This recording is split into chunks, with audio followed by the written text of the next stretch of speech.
Hey everyone. Normally I just jump right into the gameplay, but I do want to say this at the start before I start playing, because I'm just about to start playing, that I did just post the first part onto YouTube, and I do want to say that, like, because I posted the first part onto YouTube, I sort of did it like, like I do with most of the games on this channel. I don't really expect many people to actually, like, it's kind of for the people who, like, really, really want to see my reaction to certain things, but, like, I'm kind of, this channel generally, the Gent Watches More channel, is, like, me doing stuff that I enjoy, that I want to do in my own free time.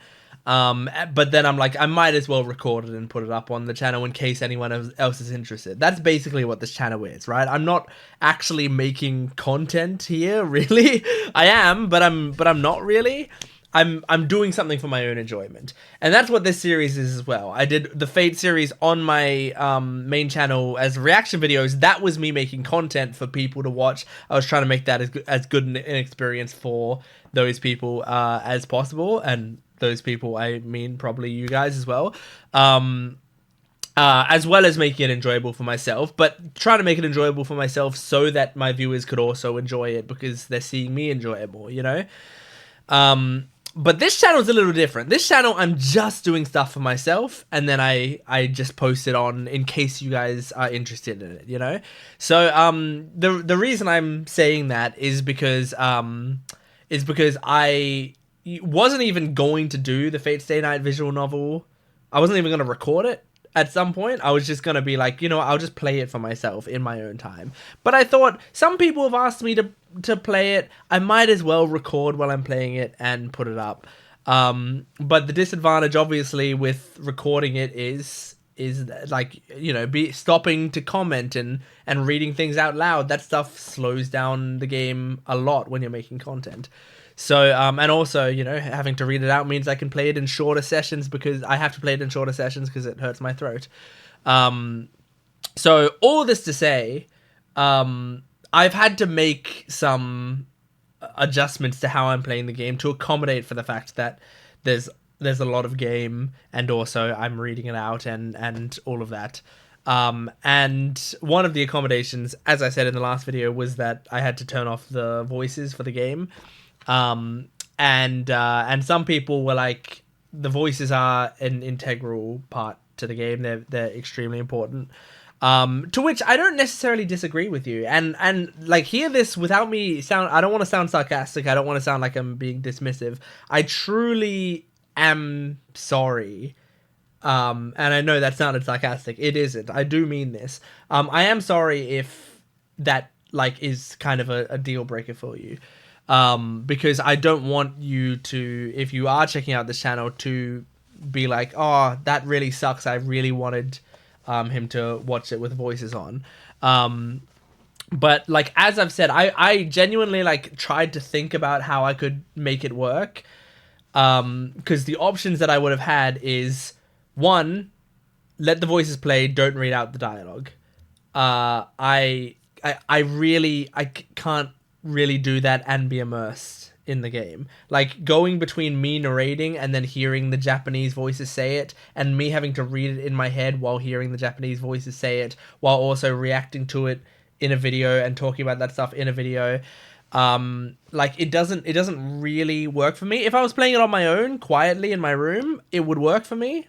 Playing it in a video, I promise you, I would not be as engaged in the story. I promise you that. Like, it's really tough for me. The other options, and also, if anyone is watching the series, like, as a second monitor experience, like, they have it on while they're doing other things, which a visual novel playthrough is very good for. They have to keep looking at the screen to see what the dialogue is, because I'm reading out everything else, but the important things, which is the dialogue, wouldn't be there. The second option I would have is to talk over the Japanese thing, but it's really distracting. I did try it at some point. I can't do it. I can't talk while there's someone else talking at the same time. At the very least, not consistently. And 3 is to wait for them to say the line, and then I say the line. And that would, I think, at least triple the time that it takes to finish this game. and I unfortunately can't do that. So like I promise you that I did really think about it. And I understand where it's coming from. The thing is, like, the game is also written as a visual novel. It's a novel. I'm treating it more like a novel than I am like as a piece of media necessarily, you know. So yeah, like I if I do play the other things in my own time, I will be listening to the voices. But while doing this video, I'm quite happy to take in the experience without the voices and be doing my own voices. And yeah, I know that you guys are just wanting me to get the best experience. I thought I would take some time out of the start of this video to really explain my reasoning. If it's not good enough for you, I'm sorry. You're just gonna have to go to a different thing. And like, don't keep leaving comments about it. Like, I understand the initial comments about it. That makes a lot of sense because you're telling me what you think is the right decision. But I'm telling you with all honesty in my heart that I've tried to make it work. I don't think it will work for this playthrough of the series, and this is like extra content as well. This is like me doing this literally in my free time. So I hope that if you do like this series, you'll just enjoy whatever I can provide for you, because you know, it's kind of stressful enough having to figure out how to do this in my free time. So anyway, thank you for the support regardless. I promise you I'm not trying to come off as rude or sarcastic or dismissive of any of the things that you guys have said, because no one did anything wrong, at least so far at the time I'm recording this video, which is pretty soon after the video got posted. Maybe I'll get comments later that are more hateful. If that's the case, I'm not talking to you. You can, if you're being hateful to me, you can piss off. I don't need it. So anyway, continuing with Fate Stay Night. Okay, here we go. Fate Stay Night. Back in it. We're back in it. Soon after, Tosaka remains in the living room while Sakura begins preparing breakfast in silence. That's right, Sakura came over. I was a little worried about leaving Tosaka and Sakura alone in the same room, but I'm not stupid enough to forget about Saber. It seems like Sakura is mad about Tosaka being here, so things will just get worse if Saber comes out too. Gotta move my mouse out of the way, which is why I decided to explain the situation to Saber. So there you have it. Sakura, oh, the girl who's here is named Sakura, but she's an ordinary girl, not a mage or anything, so we can't have her getting dragged into the Holy Grail War. She's already in it. If possible, I'd like her to stay away from the house for a while without ever knowing why. What the hell? I didn't come here to consult her on how to get Sakura away from here. Anyway, Sakura's acting real strange this morning. Tosaka's the reason, but I don't want to upset her even more. Well, you see, Sakura's surprised because some stranger's here, so she'll get even angrier if she sees you here. Am I being rude or something, Saber? Not at all. I understand what you were trying to say, Shiro. You want me to wait here, correct? Yeah, I'd really appreciate that. I'll come back for your right after... that's a typo, I think. I'll come back for you right after I see Sakura off, so you can eat breakfast then. Saber nods quietly. I'm so glad Saber's so understanding. Okay, I'm worried about what's happening in the living room, so I should hurry back. Shiro? What's up, Saber? You have no obligation to explain yourself in situations like this, but you should calm down a bit. Your words and behavior are noticeably disordered. Huh? Am I panicked? Yes, you are. If you intend to return to the living room, I suggest you calm yourself before you do so.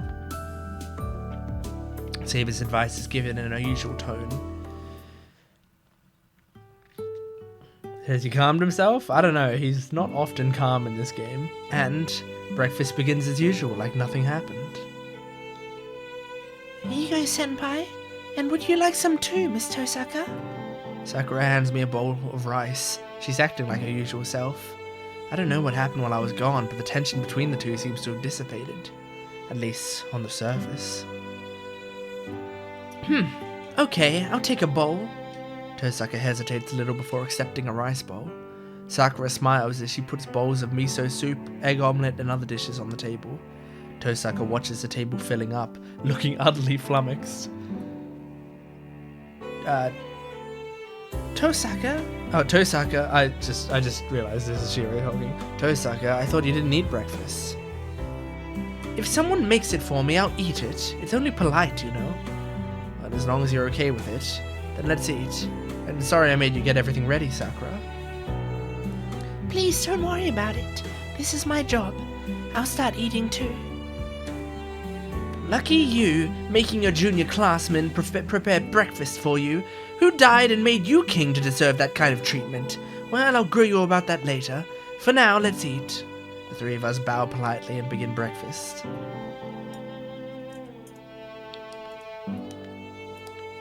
Damn, nobody's talking. You're eating. It's okay. I guess the mood isn't that tense. Our breakfasts are usually pretty light on conversation.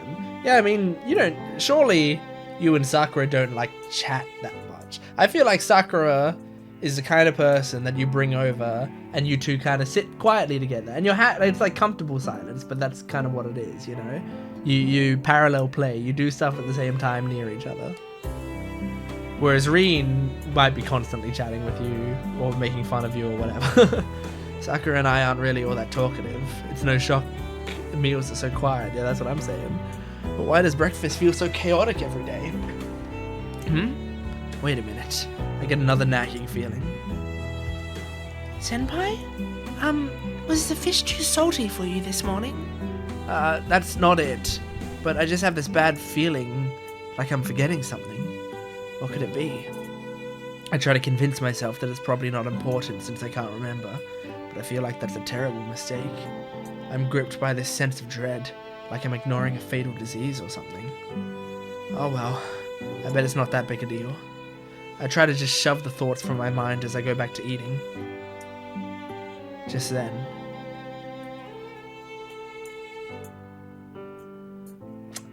I'm trying to figure out, is it the teacher? Morning! Oh man, I overslept! Yeah, Fujine comes bursting in. I forgot. How could I have forgotten this? I guess I just tried to forget my problems rather than deal with them. Shiro, food! Fujine situates herself in her normal spot. Good morning, Fujimura-sensei. The two greet her in unison. Here you go, Mr. Fujimura.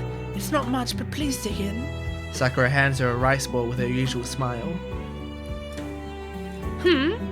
Fujine takes the bowl and tilts her head in confusion. She senses something strange, but doesn't know exactly what it is. Isn't it just the fact that Reen's here? Fujine quietly chews her food, and after finishing... Oh no, Reen got permission, right? And after finishing a whole bowl of rice, she leans over to whisper in my ear. Hey Shiro, why is Tosaka here? Oh, okay, maybe she didn't get... I can't remember. She's gonna stay here for a while starting today. Okay, maybe she didn't get permission. I guess I'm thinking of, maybe I'm just thinking of watching Heaven's Feel or something. Or watching Unlimited Blade Works even. I don't remember. I stick to the facts. Oh, Tosaka does some pretty weird stuff. Yeah, she's a strange one. The way she is at school, she's like a wolf in sheep's clothing. Yeah? So she's gonna be spending the night here from today on? Fujine seems to accept this and takes a big gulp of her miso soup. Oh my god. Jesus. What do you mean staying with you?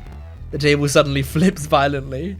Luckily, Sakura is sitting out of the path of the flying food, while Tosaka had already moved away, apparently predicting what was about to happen, so I'm the only one who ended up splattered.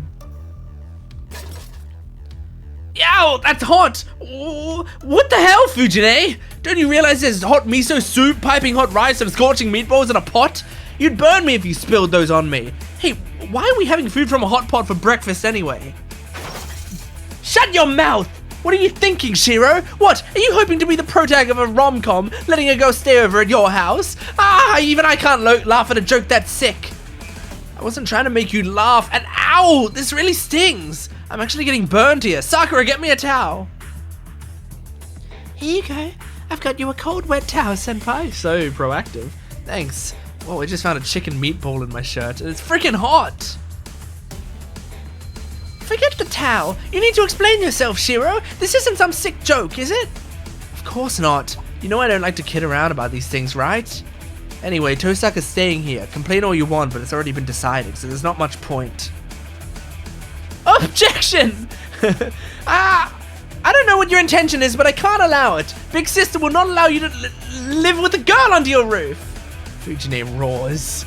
Well, that went about how I expected. Fujine's my guardian, and she's also a school teacher.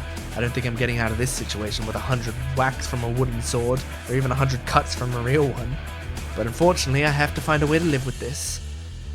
Can you just let this go? I'm not doing anything wrong, and Tosaka and I aren't in that kind of relationship. It's just, we kind of ended up in this situation by accident, and I'm letting her use one of the rooms here for now. Also, don't check my room. Shut up! I will not allow it! I won't allow her to stay. I don't know what's going on with Tosaka, but send her home stat! She's not even willing to listen. This is bad. I guess she's not as easy to convince as I thought. Miss Fujimura, you say you do not approve of me staying here, but I already stayed over last night. Tosaka is so casual about how she puts it. There's supposed to be a end quote before that, before Tosaka. I'm picking up on a few typos in this game. They could have asked me to edit it. I would have done it. Her words seem to be like cold water dumped over Fujine's head. Come again? Like I said, Emiya let me stay over last night. Well, actually, I've been here since Saturday evening, so I've technically stayed over 2 nights already. Right now, I am staying in one of the guest rooms in the outbuilding, and my luggage is already there. What do you think, Miss Fujimura? I'm already staying here at this point. The color drains from Fujine's face. That animation of her arms doing that is very funny. Shiro! How dare you! Did you not even consider how Kiritsugu would have reacted if he was around? What he would have thought? My old man would have definitely been happy about it. Something about a man's worth or whatever. I can't even argue that. Kiritsugu was definitely a ladies' man. I get it. So he passed his bad habits down to you. Shiro, you goddamn idiot! Fujine grabs my collar and shakes me. Well, my old man did always teach me to protect girls. I'm not as chivalrous as my old man was, but I still agree. Even so. What? You want me to help you out? Guys have it pretty tough. Oh, guys have it pretty tough, though. Because of my chivalrous upbringing, I do have to keep in mind that cold-hearted as she is, Rin is still a girl. I beg of you, I can't get out of this myself. I need your silver tongue here. I nod in Tosaka's direction while Fujine shakes me. Okay, I'll make this quick. Miss Fujimura, the only thing you'll get from shaking Emiya is a weak squeak, so please stop. If you keep it up, you might even shake the breakfast out of him. If you think that look on your face is gonna scare me, you've got another thing coming, Tosaka. I'm an educator, and Shiro's instructor, so I'll never approve of you staying over at this house. Fujine takes her hands off me and turns towards Tosaka. It must be her pharaoh instincts kicking in. She must have thought Tosaka would pounce on her if she kept her full attention on me. Why? There are plenty of students in our school who live in boarding houses. Isn't developing and nurturing students' independence part of our school's mission? That's right. Don't try to lean on fancy words to intimidate me. Besides, using this place like a boarding house isn't going to nurture your independence. This place is practically a dream house, with food always magically being served to you, practically sparkling clean, and the bath always full of warm water. Staying here would just spoil you. Fujine? That hardly seems appropriate coming from a teacher. Besides, students who live far away are the only ones who typically live in boarding houses. Your house, while it's further than here, is still close enough to commute. Even Sakura commutes from your side of the neighborhood, so there's no need for you to stay here, boarding house or not. Well, you see, my house is currently undergoing a major renovation. It's an old building, so a lot of places are practically falling apart. I was thinking of staying in a hotel until the renovations were finished, but I ran into Emiya and told him about my situation. He mentioned that it would be a waste of money and offered to let me stay here. It's a great cover. It's a really good cover. That does sound like something Shiro would say. Yes, I was surprised by his offer since I hardly know him, but living in a hotel really would be a waste of money, and that would be especially unstudent-like of me. So I thought it would be more beneficial and educational for me to stay at Emi's house instead.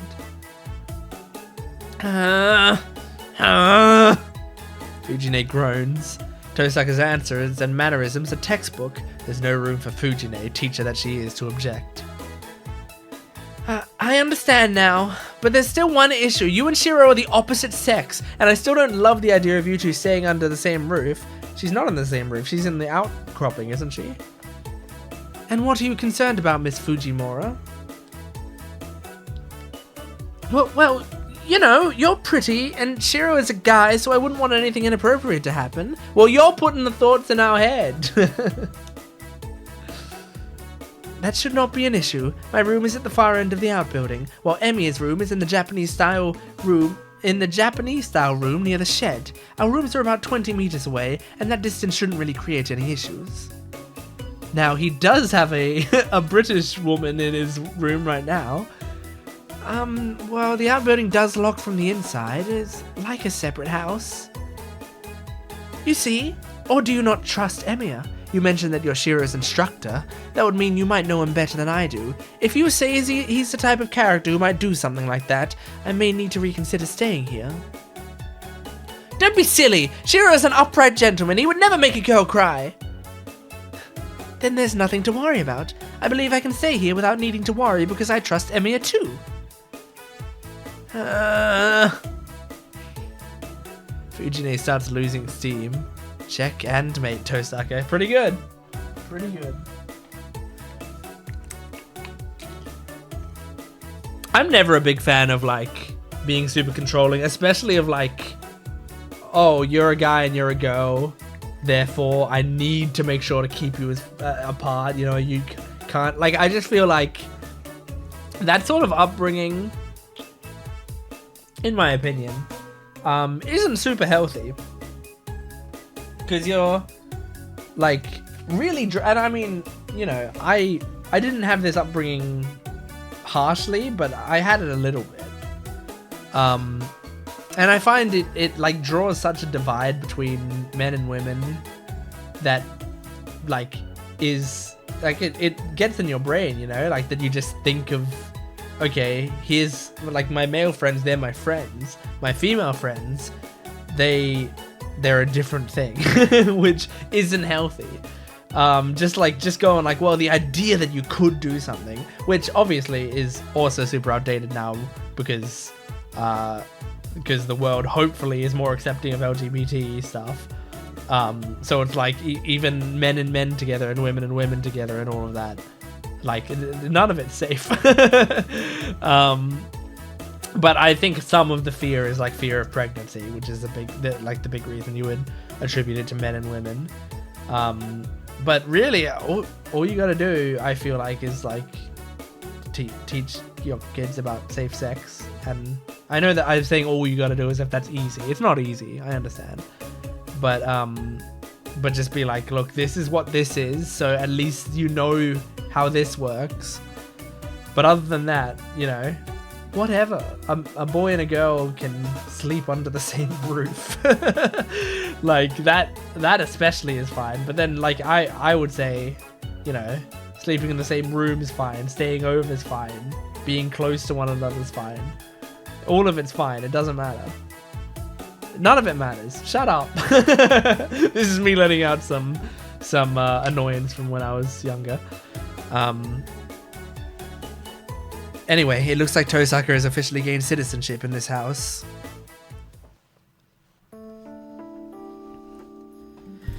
And then breakfast ends. I mean, Saber's still... You need to explain Saber or it's gonna be way worse if Fujine finds Saber. As expected, Fujine gave up after Tosaka talked her down.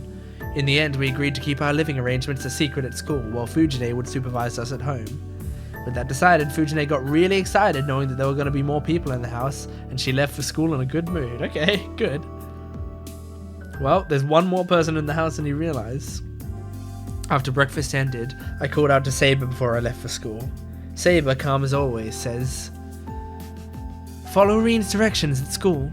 And please seek me out if you're ever in danger. That is how I will know my master is in a dire situation. She returns to her room. It's time to go to school. Then let's get going. I don't know this area very well, so maybe you can show me some shortcuts to school. Tosaka's in her school uniform standing next to me. My image of her as an honor student is fading, but she still makes me nervous when I see her in her uniform. Ugh, just going to school with the prettiest girl is nerve-wracking enough, but on top of that, oh, the prettiest girl. Bold. I know he's referred to her as pretty before, and that she's like the most popular girl. But prettiest girl, you're making that distinction, my man.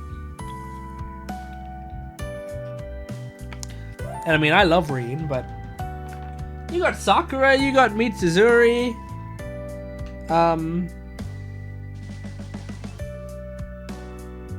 I'm just trying to think if there's like any other major contenders. I'm not sure. There probably are. I mean, I'm thinking of the other friends and stuff, but... Senpai, I finished locking up the house. Sakura's coming with me too. Are they gonna be one on each side? Holding Sakura's hand on one side and Rin's on the other? Sakura typically goes to school with Fujine because she's a member of the Kyodo Club. But this morning Sakura stayed put in the living room, helped clean up after breakfast, and waited for me to go to school.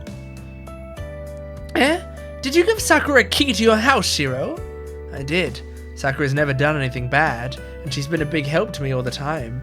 So with that all in mind, I can't give you a spare key, but that won't bother you, right? I don't mind, but what's that supposed to mean? You do bad stuff. You probably don't even need a key anyway. I'm not foolish enough to make something so unnecessary. I like the line, you do bad stuff. Oh, is that so? Fine, you're right. I won't need something like that anyway. Tosaka turns her head, huffing. Maybe I'm just getting used to her, but I'm starting to find these mannerisms of hers fascinating. Huh? What's wrong, Sakura? If you're done locking up, let's go.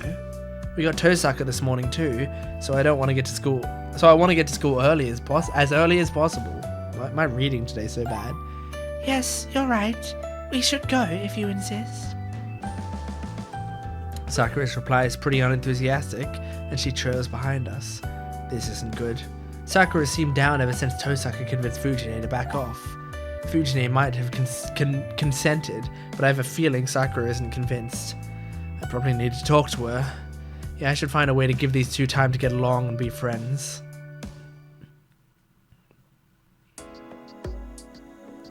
The sloped road is packed with students.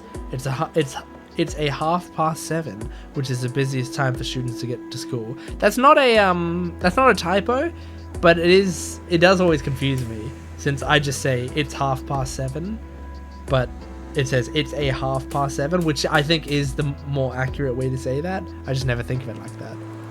Among the flock of students, I stand out, and I can feel everyone stares since I'm in pretty famous company. Maybe she forgot something, but Tosaka's been quiet the entire time. What's wrong, Tosaka? You've been acting weird ever since we reached the hill. Am I acting odd this morning?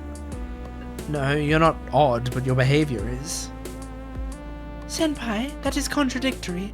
I do not believe that was what Miss Tosaka was asking. Then what was Miss Tosaka asking? Everyone is staring at Miss Tosaka, so she was worried there was something wrong with her appearance. Isn't that right? Yeah. Do I look weird to you too, Sakura? It's weird.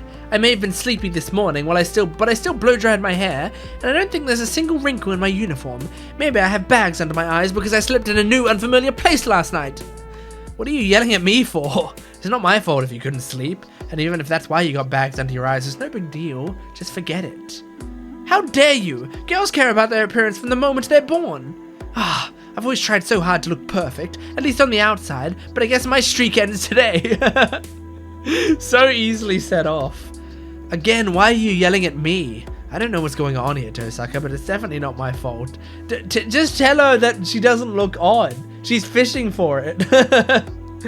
Like she's like, oh, I look like shit. I look so bad. I look so ugly. I look awful. I guess today I look terrible.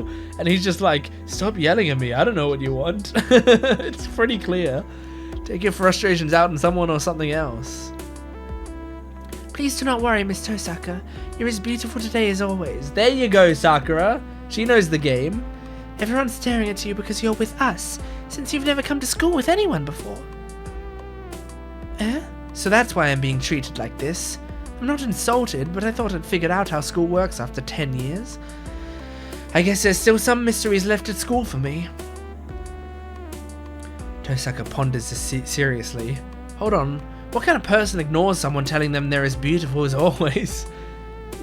You really don't get it, do you? Of course people notice if you come to school with someone, especially if that person is a guy. Exactly, but Miss Tosaka really doesn't care about that kind of thing. That's why there have never been any romantic rumors about her. Huh, that's good to know. That means there's only been one victim who was taken in by her appearance and suffered the consequences. I whisper that part to Sakura as we walk a bit behind Tosaka, who still looks puzzled. Okay, we're at school. We walk through the school gate, stairs following us the whole way. I only need to endure the stairs a little longer, since we'll all separate once we get into the school building. I'm really not up to seeing the source of my headache first thing in the morning. Tosaka... I'm really not up to seeing the source of my headache first thing in the morning. Tosaka mutters to herself as we head toward campus. Following Tosaka's gaze, I see a familiar face pushing his way through the crowd. Sakura! Oh, it's my brother. Sakura shivers at the sight of him. Shinji acts like he doesn't see us. Instead, he makes a beeline for Sakura and says, "Why didn't you come to the dojo? Who do you think you are, taking a day off without telling me?" Shinji raises his hand. Instinctively. Yo, Shinji? Working hard first thing in the morning, huh? Seeing Sakura flinch is so sad. I grab his hand and greet him. Emiya! So you were at Emiya's house again, Sakura? Yes, I went to help Senpai, but that's... That is your duty as his junior to do that. That's such bullshit. You have no responsibility to help a guy who hurt himself. Your job is to listen to me. Shinji huffs as he lowers his hand. I have no reason to hold on to his hand if he's not going to hit Sakura, so I let go. Do you take some kind of sick pleasure in getting in our way, Emiya? Sakura is a member of the Kyudo club, so stop forcing her to do shit for you that makes her skip practice, okay? I don't have a response to that. Oh, look at angry Sakura. We don't... Well, I'm not going to say we. I don't see angry Sakura much. Like, angry Sakura I mostly saw in Heaven's Feel, and that was like post-corruption type deal, you know? Like, that was later in the story. But I feel like when Sakura is just herself, fully herself, I don't often see the grumpy Sakura. But it's happening more in this game. You see that range of emotions a little bit more in the game. That's not true. I help Senpai out because I want to. I think you're going a bit too far, brother. Too far? That's my line, Sakura. So what if Emiya lives alone? If he says he's fine alone, then you can just leave him be. I bet Emiya is more relaxed that way anyway. That's a terrible thing to say. Fine, but no more going to Emiya's house from now on. You didn't come to practice even though I told you to, so you should be ready for some punishment. Oh, Sakura gasps and freezes. Shinji tries to grab Sakura and pull her away, but the instant he does... Morning, Mato. I thought I'd just listen and not get involved, but that's quite the conversation you're having. Saka? Why are you with Sakura? Shouldn't be that big of a surprise. Sakura's Emiya's friend, and I'm an acquaintance of Emiya. That's why the three of us walked to school together this morning. Did you not notice? Acquaintances don't generally walk to school together. You can just say we're friends. You know Emiya? That's right. This should be in quotes. That's right. As a matter of fact, we're good enough friends, there you go, friends, that we might consider going home and coming to school together, which is why I'm considering being friends with Sakura too. With Emiya? Shinji glares at me. It might be my imagination, but I feel murderous intent from him that goes way beyond just animosity. And while I haven't really been getting along with Shinji lately, I don't remember doing anything that would make him resent me near this much. Ha!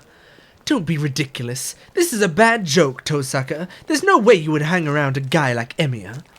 Oh, I know. You probably got it all wrong. Yeah, sure. I was friends with Emiya before, but we're not anymore. Emiya and I are long since done being friends, so you don't gain anything by being friendly with him. Is that so? Well, that's a relief, since I never had the slightest interest in you. Well, there. I feel bad for Shinji.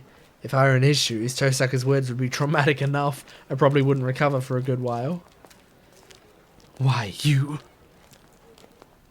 Oh, and by the way, Mato, about your conversation earlier, I thought morning practices for the Kudo Club were voluntary.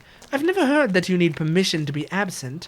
I'm sure this would be news to Miss Fujimura and Ayako as well. Shut up! It's none of your business what an older brother tells his little sister. Don't poke your nose into our family affairs. Man, when I'm voicing Shinji, I use so much air.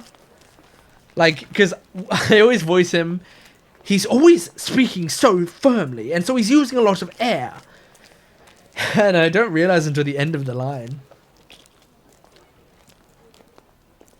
Oh, I completely agree. And that's why you shouldn't have anything to say about Emiya's home either. Honestly, you've got some nerve, causing a scene like this early in the day, Mato.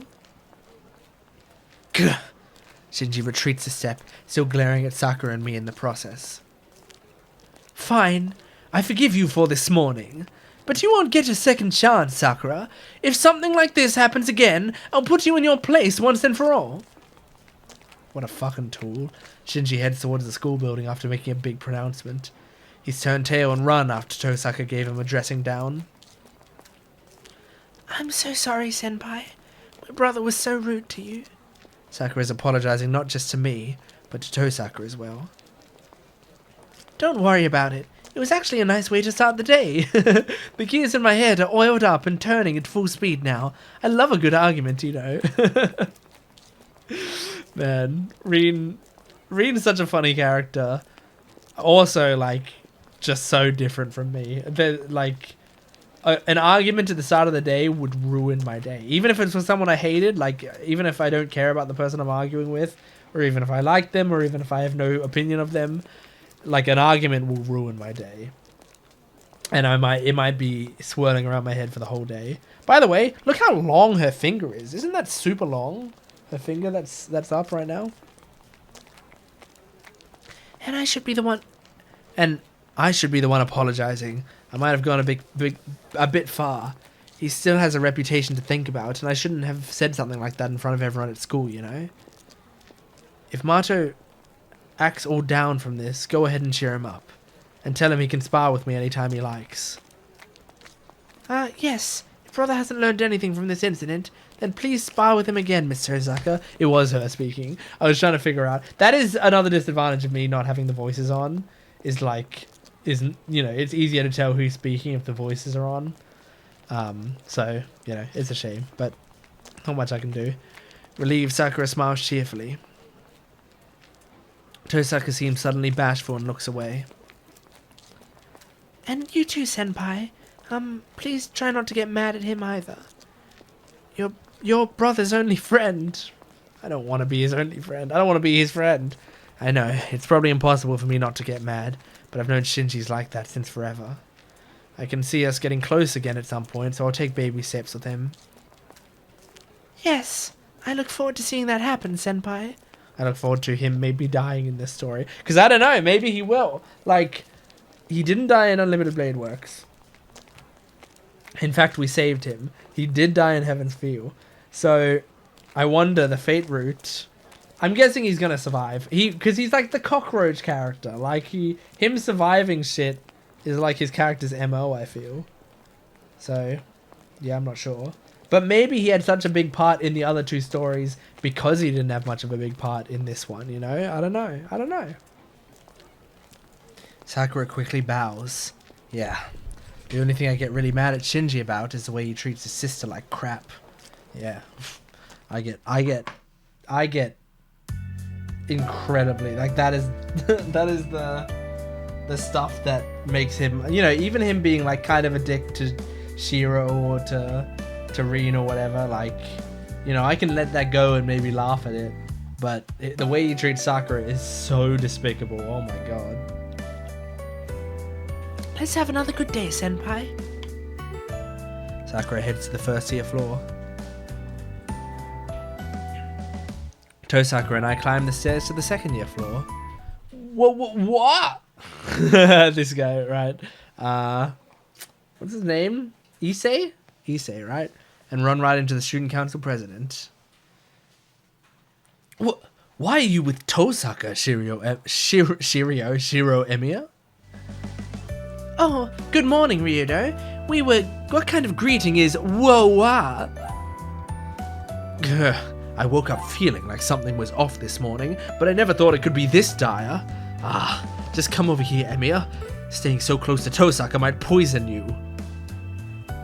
Issei tugs on my arm hard. Tosaka looks at Issei and me without a word, then walks towards Class 2A as if nothing happened. Go on, you're right on ahead. Nobody's stopping you. Tosaka silently passes by. Maybe that was him talking. But then... Shiro, rooftop, lunch. She whispers that to me so that Issei won't hear. Oh, okay. Whispers.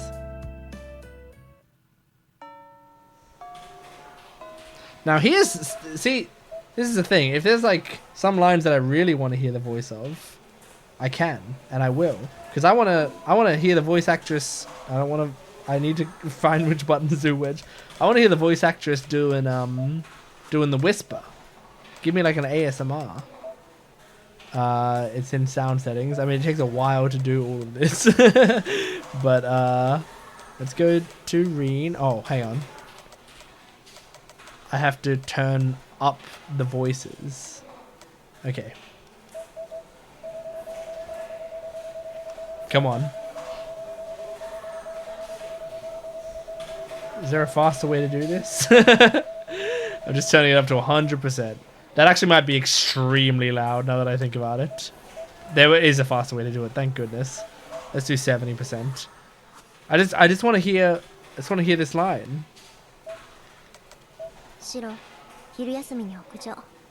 Okay, yeah, it's like a classic, you know, restrained line. And was this Shiro that said this? No, that's Issei, I believe, right? Yeah.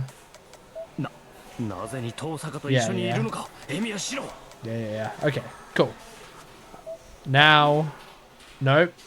I need to learn these buttons. It's that the problem is that the pause button is never what I think the pause button is. So, anyway, let's keep going.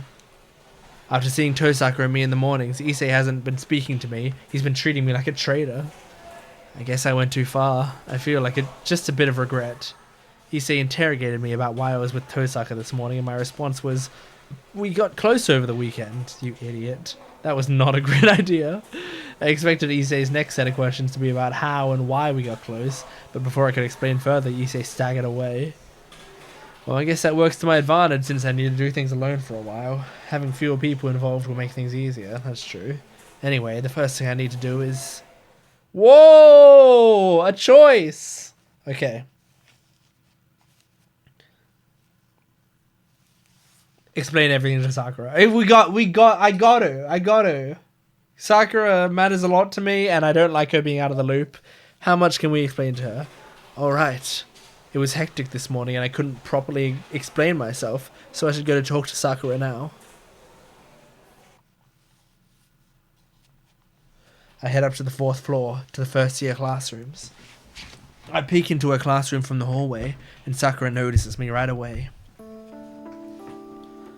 Oh, is something the matter, Senpai? Sakura steps into the hallway and tilts her head in confusion.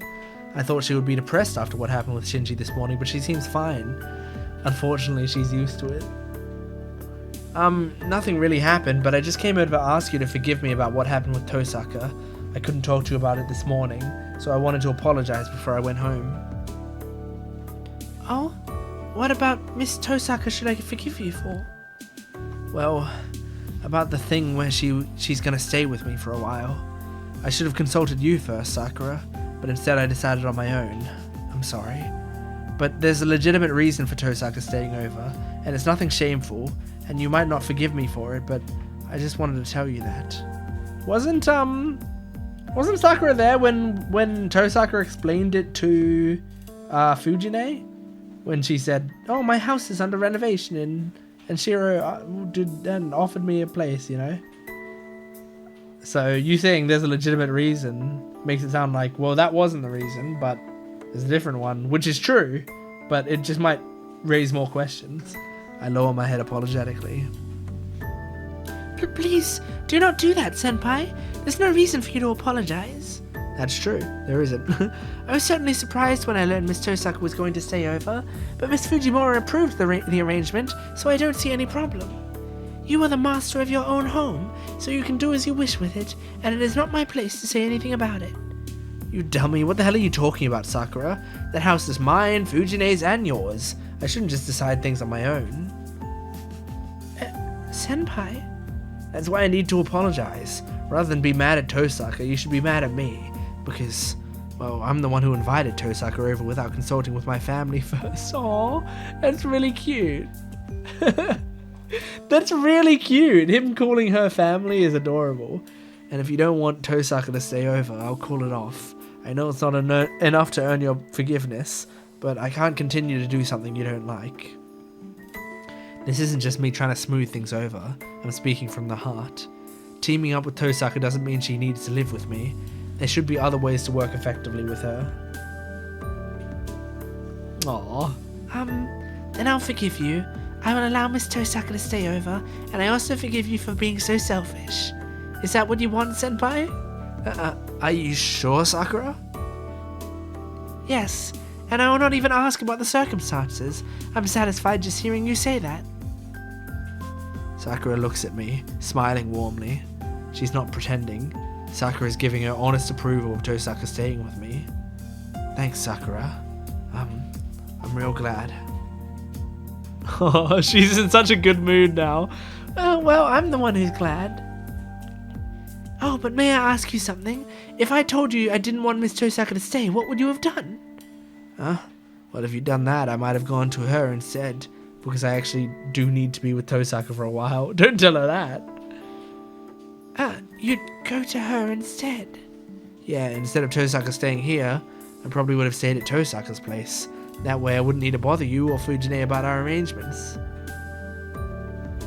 The thought of staying at the home of a girl I admire, or rather admired, would be terrifying, but I would have no other choice.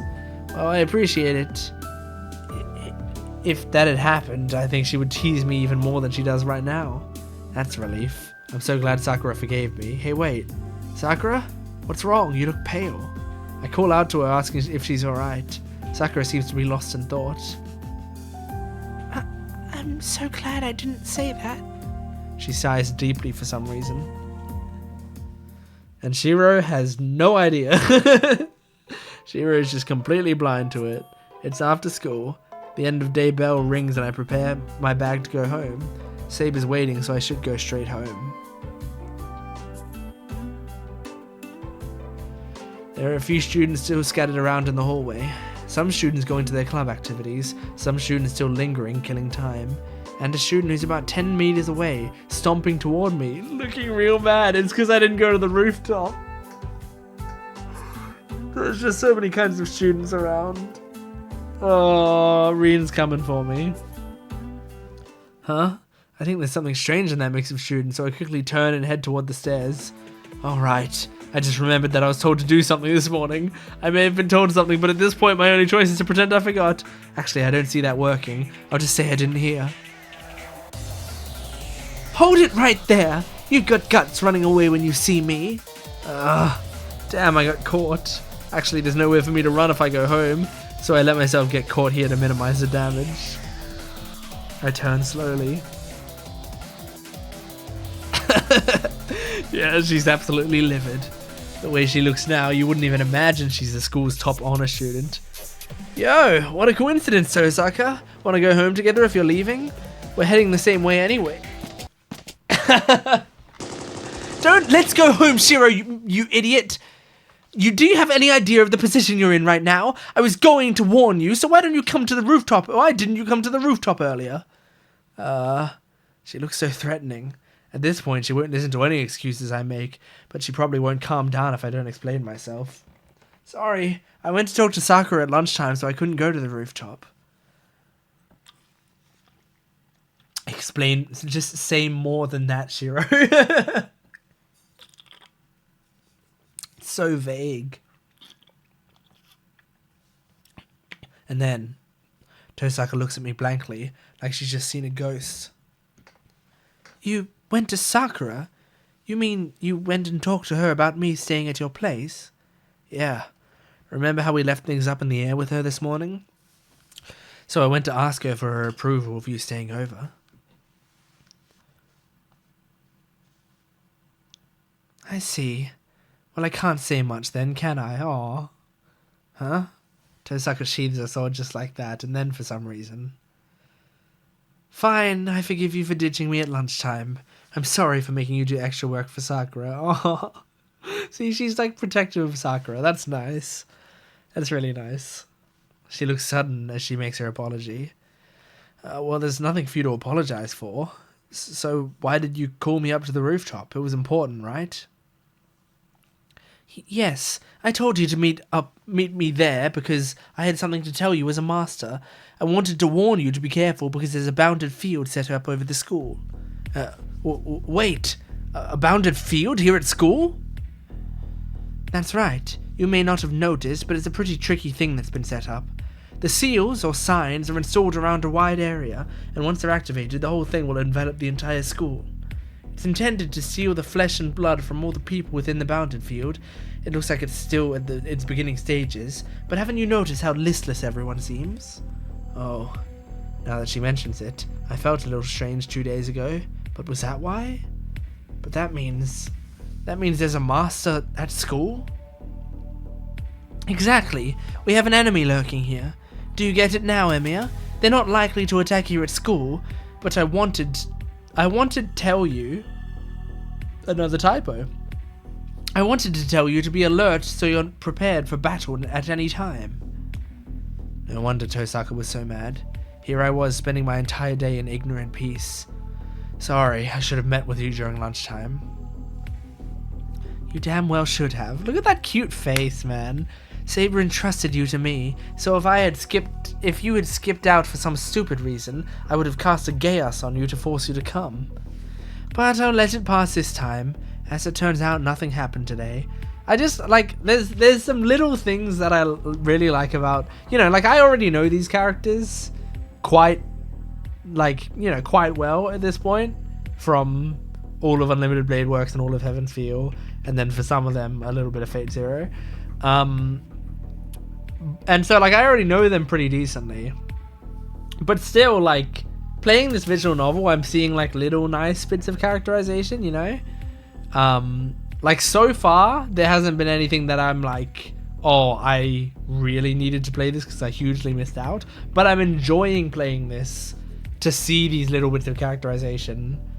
Just, like, simple things like Rin being so mad, but instantly softening up when she finds out it's about Sakura. And then now, even when Shiro's like, shit, I should have actually listened to you or whatever, you can see she goes to this expression, which is a much more like, it's sort of like a motherly, like, yeah, you should have, but it's fine, I love you kind of look, I enjoy that.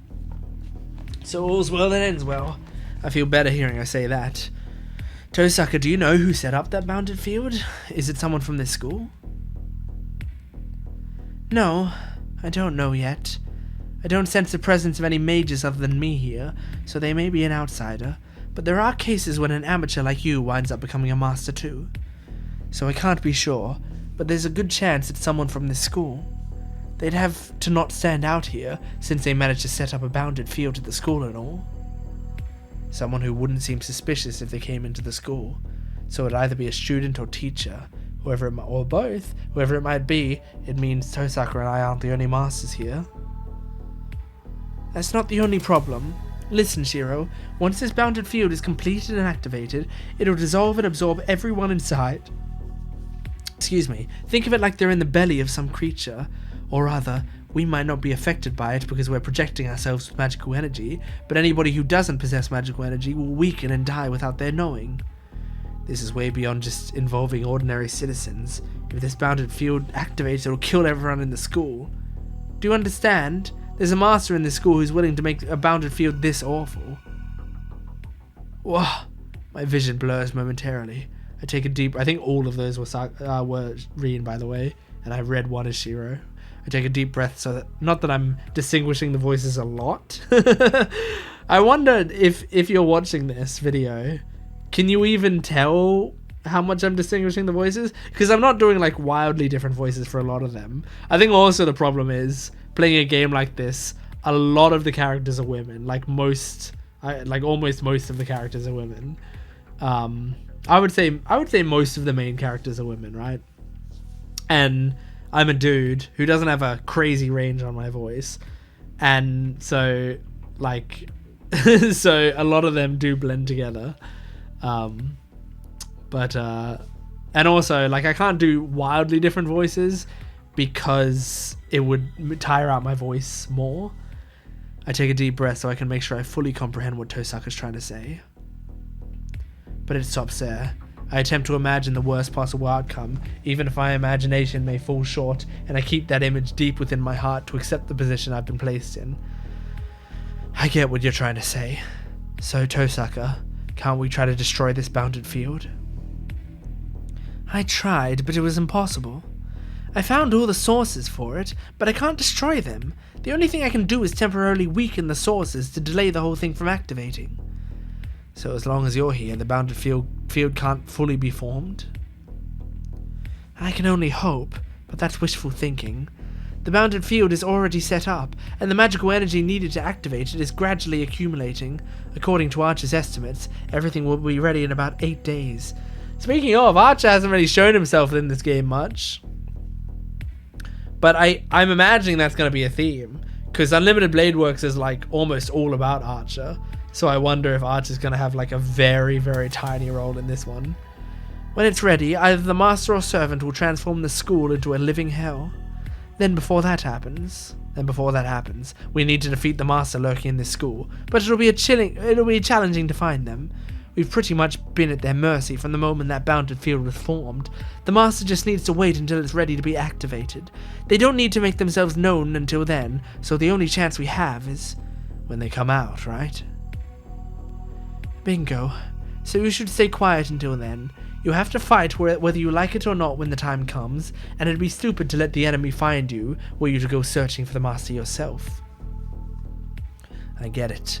We can't leave someone who will make a bounded field like that on the loose, but since I don't know who they are, just making a move at random might cause more problems than it solves. Exactly. I've already done everything I can to slow down the bounded field for today, so I'll have to handle the rest tomorrow. There's nothing left to do at school, so you head home. Wait, I'm fine with going home now, but what about you, Tosaka? Don't worry about me. Saber's waiting for you. She'll get mad if you don't hurry home. Huh. I forgot. Saber was against me going to school, so she only allowed me to do so under the condition that I come home before sunset. It doesn't look like you're going to make it home for sunset. Look at the sun now. Then see you later. Go home, no detours. Tosaka makes her way toward the back of the school. Maybe she has something to do with that gym? After watching her backside headed toward the gym for a bit. I hurry out of school. What? What kind of line is that? Is he watching her ass? This is a weird thing to write.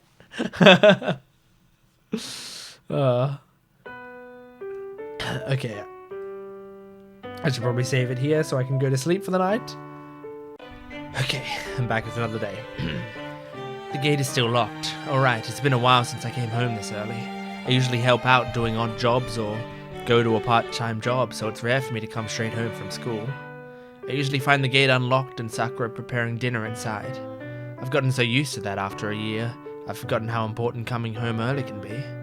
Even the simple act of opening a locked gate makes me realize how thankful I should be for Sakura coming here.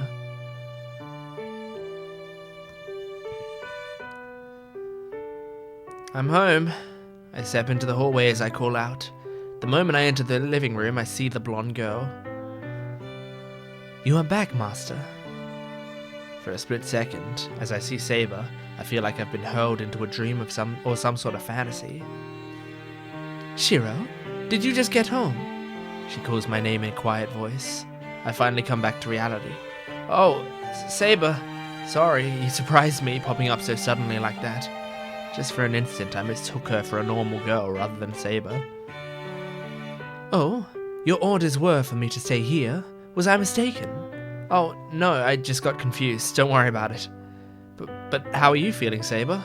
You said you were going to sleep a lot, so does that mean now you're... There is no problem with me being awake now. Well, it would be ideal for me to sleep except when fighting, but that would leave me rusty. I should move around periodically or my body will not be properly responsive when I most need it. Got it. You have a point there. You get a headache if you sleep all day, and I'm sure you're not sleeping because you're sleepy. Yes, that's true. I do not sleep because I get fatigued. But Shiro, did you say you get a headache when you sleep too much? Yeah, I don't know that experience, but I also don't sleep too much. I don't sleep too little either. I sleep just the right amount, I feel like. I don't tend to even be able to sleep for a long period of time.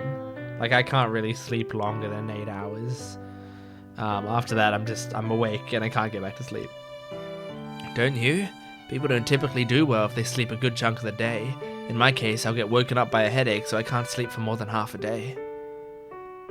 How strange. That never happened to me. I've always been able to sleep as much as I like, both now and in the past. That doesn't sound particularly efficient, Saber. Sleeping all day would be a waste. Wouldn't it be more fun to wake up and play if you weren't sleepy? You may be right. You waste less time that way. Right? You may have been forced to do this because you're with me, but once your contract with me ends, you should go back to your normal lifestyle and cycle. I think once her contract with you ends, she goes back to the void. It may not be my place to say, but if this becomes a habit and you sleep all day, people might start thinking you're lazy. It may in fact be too late. Some may already see me that way. She thinks about it and furrows her brow. I thought this was just idle chit-chat, but Saber doesn't really seem to get jokes. She takes the conversation too seriously and actually starts to take on that as like advice. We move to the living room. Saber looks like she wants to know what happened today, so I decided to tell her about the bounded field at school Tosaka warned me about. I see. That master must be planning to use the people inside the school as a sacrifice. To be blunt, probably, yeah. Tosaka said it needs more time, though. I agree. Completing a bounded field that large should take a considerable amount of time. It is possible to enclose the school building, so it was most likely chosen to function in a manner similar to a temple altar. I believe it would take at least 10 days to fully activate a bounded field of that scale. 10 days. I felt something strange 2 days ago, on Saturday, so that means we still have about 8 more days. That lines up with Tosaka's estimate. Yes, whether that bounded field is meant to gather sacrifices or is intended to solidify the opponent's defenses, both will pose a problem for us if we permit its completion. We will need to find the master who created this bounded field before that happens. Yeah, Tosaka said it would be challenging, but it should be easy to identify someone if they're lurking in the school. We need to do everything we can to find them and make them stop the bounded field. The chances of them being someone from school are pretty high, considering where they set up the bounded field. A student or teacher. Starting tomorrow, I'll search the school as thoroughly as I can during lunch and try to find anyone suspicious. Other than that, we'll need to figure out what kind of servant they have with them. Then again, we'll only learn that once we found them. Then the only other thing I can do right now is think about the servants I've encountered already. Saber's awake, so now's my chance to ask her about them. Okay then. I mean, I don't know. I guess I'll ask you about Archer. That guy. I should ask about Tosaka's servant, Archer. Saber defeated him in a single attack, though she did surprise him, so I have no idea how powerful he is. Hey Saber, I want to know more about Archer. Did you notice anything about him? Archer? No more than what you did. His basic combat abilities may be a bit better than mine, but I have not experienced his noble phantasm or his combat skills. But I can tell you that we should not be confident around him simply because we beat him once. Yeah, well, it did happen really, really quickly. And that guy, I can't put a finger on it, but in that moment... Excuse me, sorry. When Saber attacked him, I had this uncanny feeling. Like it was a surprise attack, but it wasn't. That Red Knight looked like he'd already sensed Saber's presence, but he froze the moment he saw Saber, so he couldn't react to Saber's onslaught. Hey Saber, maybe he knows you. I have a feeling it wasn't the surprise attack that made the blow land, but just him being surprised at seeing you. I see. That would make more sense. Being a bowman, it is natural that he would be inferior to me in single combat, but he was considerably weaker even than that. It occurred to me that something may have prevented him from using his full potential. Right? And I've actually seen him and Lancer fight.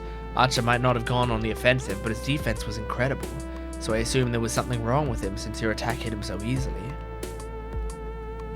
So you were trying to say that he took it easy on me?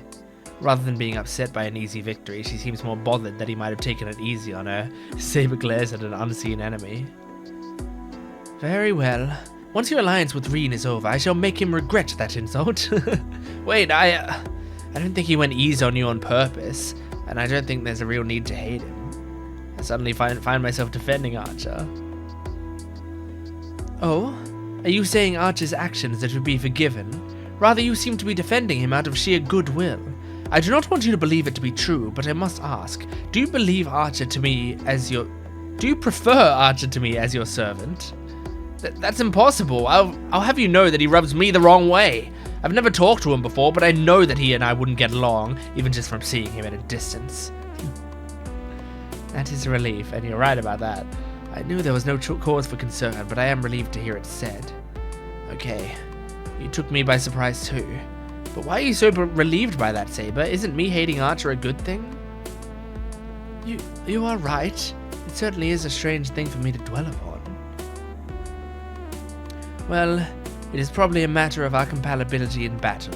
Compatibility in battle. My specialty as a servant lies in melee combat, while Archer specializes in ranged combat. If you were to be more compatible with Archer, that would mean you wouldn't be compatible with me. If that was the case, none of us would be able to play to each other's strengths. Saber nods, convinced that must be the reason for her relief. I guess so. It's not just jealousy, Saber? Just a little bit of jealousy? Either way, we have absolutely no information on Archer. We still don't know which hero he is, what age he's from, or what kind of noble phantasm he possesses. So about the other servants. Please wait, Shiro. Someone has entered the gate of this property. What? You can sense something like that? Oh crap, it's already so late. This is bad. Sakura must be back. The doorbell rings, and from the front entrance, I hear Sakura's voice.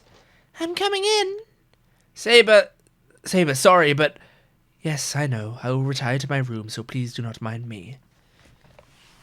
Saber goes back to her room, almost as if switching with Saber. Oh, it's Reen. I'm home. Good. You came early like I asked you to. Tosaka walks in, laden with shopping bags. Oh, and Sakura. Thank you for having me again, Senpai. It's rare for you to be home so early. Sakura walks in, smiling happily. Okay, everything is ready. I'm going to get started. Tosaka psychs herself up and heads to the kitchen. Senpai, about dinner tonight. You don't have to worry about it since it's Tosaka's turn today.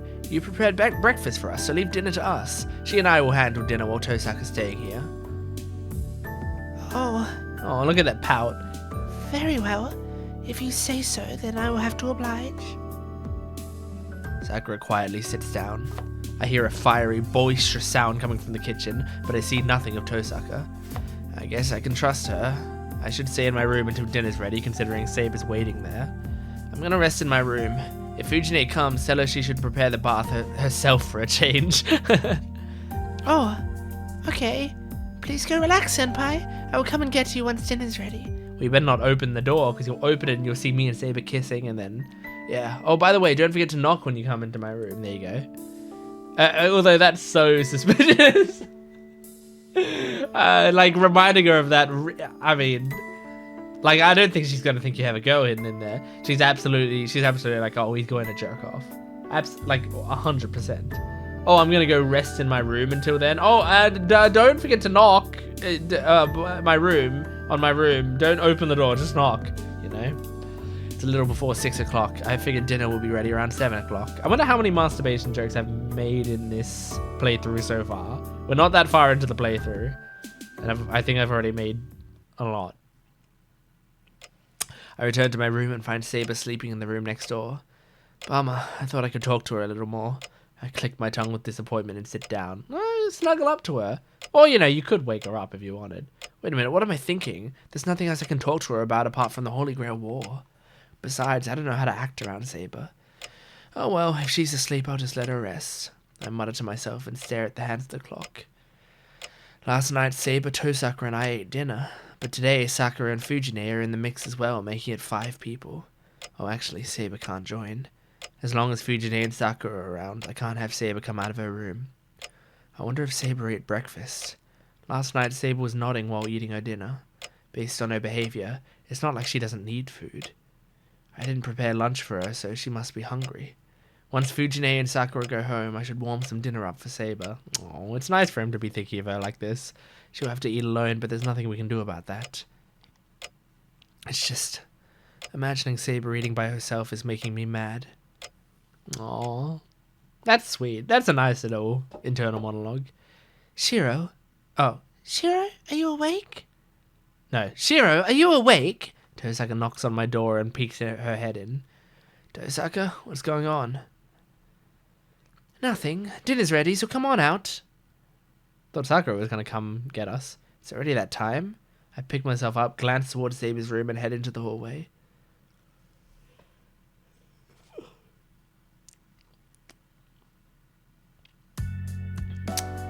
Oh, there you are! Look at all the dishes! Can you believe it? Tosaka can cook Chinese cuisine! Something that has long been absent from our menu. Fujine dances excitedly around the table, which is laid out with dinner. Now that she mentions it, it does all look to be Chinese dishes today. 4 big plates decorate the table. Crab meat with egg omelette, shredded beef with green peppers, a vegetable stir-fry with some fancy meat I've never seen before, and for some reason a plate full of steamed shumai.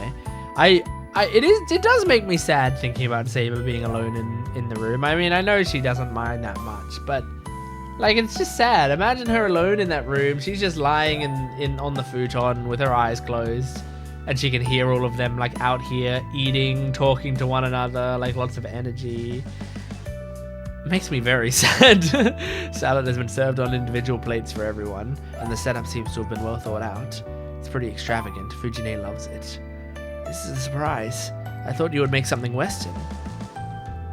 Oh, she did consider making Western dishes, but when I mentioned that no one in the household makes Chinese dishes, she volunteered to make some. Why would she set out to do something no one else does? Huh? Hey, Sakura, you and Tosaka came home at the same time. Did you two go shopping together or something? Yes, Miss Tosaka waited for me until the Kyoto Club's practice ended, and we decided to shop for groceries on our way home. That's nice. They had some sister bonding time. I had no idea. Looks like you two are closer than I thought. That may be true. Miss Tosaka speaks to me often at school too. I don't know what made her take a liking to me, but she's been very kind to me ever since I came to this school. Huh. So Tosaka really is a nice upperclassman. Well, she just has a soft spot for Sakura. Enough yapping! Let's eat! I'm so hungry! Fujine sits down excitedly. You heard her. You two should sit down. Chinese food gets criminally bad when it's cold. Tosaka sits down after she tells us to do the same. I sit down without a word. Everyone bows and thanks Tosaka for cooking, then starts eating. Whoa, I hate to admit it, but it's good. I've never cooked Chinese food because I've always thought it all tastes the same, but Tosaka's dishes make me realize that it had all just been bias on my part, and I find myself regretting that. Wow, this is amazing! It's been a while since I've had a dish that goes so well with rice. Yep, I'm giving you 4 marks for this one. Thank you very much. I'm delighted to get such an honest opinion from someone like you. Yes, I also see Chinese food in a new light. I don't usually like eating spicy dishes, but this is delicious. Sakura looks pleased, seeming to enjoy the food too. After seeing everyone's happy faces, Tosaka... She turns to face me, her face triumphant as she's mocking me. What? You look like you have something to say. Nothing, I'm just glad everyone liked it. Well, there's one person not being honest about his feelings, but it's amusing me, so I'll let it slide. I understand how bad it must feel to be beaten at something you're good at. I get it. You made me cook dinner last night because you wanted to assess my cooking. Okay, today's lesson, never let anyone see your plans or potential. Tosaka returns to her food, looking exceedingly pleased with herself. What a bitch. I love her. Dinner's a bit livelier than I expected. Sakura and Tosaka are acting like good upper and underclassmen, and Fujine is now completely on Tosaka's side. Well, I have no complaints about getting to enjoy a good meal. There are no complaints, but I can't really feel unreservedly good about sharing a meal with everyone here. I stand up. Huh? Are you going to the bathroom, Shiro? No, I just forgot something. I'm going to bring them out now, so wait. The moment I step out of the living room, I lock eyes with Tosaka, who's looking at me silently. I'm going to bring them out now, so wait. Is he going to get Saber and bring her out here? I just didn't think it was right. That's why. I didn't like the fact that I was making her sit alone, even though she's living with us. That's what I'm talking about, man. But is he actually going to, like... Oh my gosh. Is he actually going to bring her out to everyone and go, like, this is Saber, she's living here too? So without really considering the consequences of my actions, I take her hand. Shiro, what are you doing? Just come with me. I'm going to introduce you to everyone. Have you lost your mind? Please, wait, that's... I'm bringing you out because I am thinking straight. Come on, let's go. We can deal with whatever happens after. Wait, Shiro! I like this development. I like this. I'm still dragging her along by the time we reach the living room. Sorry, Tosaka, can you add one more plate for her? Tosaka doesn't object. Oh, does she... Is she not fully objecting because she's like, I get it. You know, you're being a nice guy. Is that what she's thinking? But Fujine and Sakura are looking at Saber in confused astonishment. I know it's a little late, but I want to introduce her to you all. Her name is Saber, and I'm going to be taking care of her for a while. As you can see, she's a foreigner and not used to living in Japan, so please help her with that. Wow, they're all in black and white. The two don't react. It's understandable, but I can't really find it in me to care right now. Come on, sit over here, Saber. It's better when you eat with everyone. It is true that it would be more efficient, but There's no need to be bashful. You're going to be living with us from now on, too. If you're going to live together, we should eat together, too. Yes, if you say so, I will have to oblige. You can't do... She's, snapping a little bit. Oh. Oh my god. You can't do that! Oh my god. Ah! My ears. My ears are ringing. What has gotten into you, Shiro? First you bring Tosaka here to stay, and now her too? When did this place turn into a hotel? What? It's fine. This place is as big as a hotel anyway, so it's no big deal to give up a room or two. If you're okay with Tosaka staying here, then Saber should be fine too. Of course not. I approve of Tosaka, but I know nothing about this complete stranger. Just who is this girl anyway? Who? She's a distant relative. I don't really know the details about what happened to her, but she came here looking for help from my old man. I'm not buying a ridiculous story like that. Even if it were the case, why did she come to the Emiya house? There's no way Kiritsugu had acquaintances from other countries. She can't say that with any confidence, and she knows it. My old man traveled constantly, so he probably had more friends from other countries than in Japan. I can't say that for sure, but it still sounds fishy. So why did you come here? Well, that... You shush, Shiro. Saber, right? I'm asking you. Saber is silent. I don't blame her. Saber doesn't really have a backstory, and she's not cunning enough to go along with my lies. I would like if she started, like, talking about Kiritsugu and, like, listing off things about him, because she does know him, and it would be like, whoa, how does she know all this, you know? That'd be cool. I do not exactly know. I was only following Kiritsugu's orders. I guess she does. So Kiritsugu entrusted Shiro to you? Oh, so Kiritsugu entrusted Shiro to you? Yes, I was... Wait. I'm trying to figure out who's talking and what. I think this now is Saber. Yes, I was told to protect Shiro from his enemies. Ever so quietly, Saber says it with such a straightforwardness and clarity, there is no room for anyone to protest. And even if it was really a lie, it will become the absolute truth in Saber's mind. Even Fujine can't argue with her, but she stands up with a frown and glares right at Saber. Fine, if you're serious about this, I'll test your skills.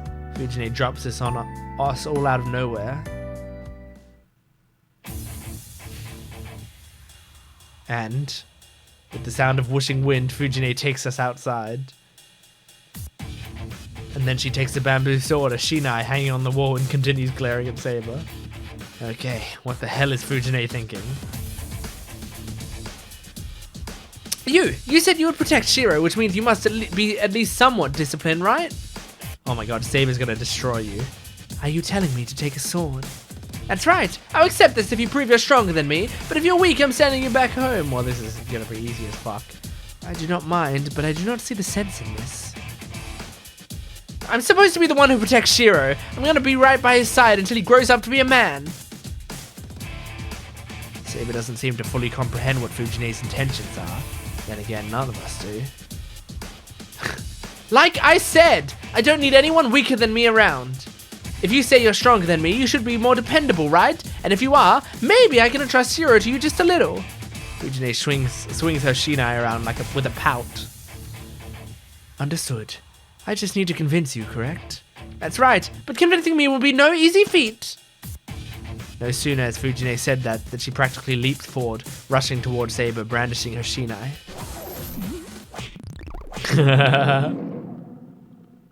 Oh, Fujine, this is ridiculous! She goes in for a surprise attack even though she hasn't given Saber a shinai yet.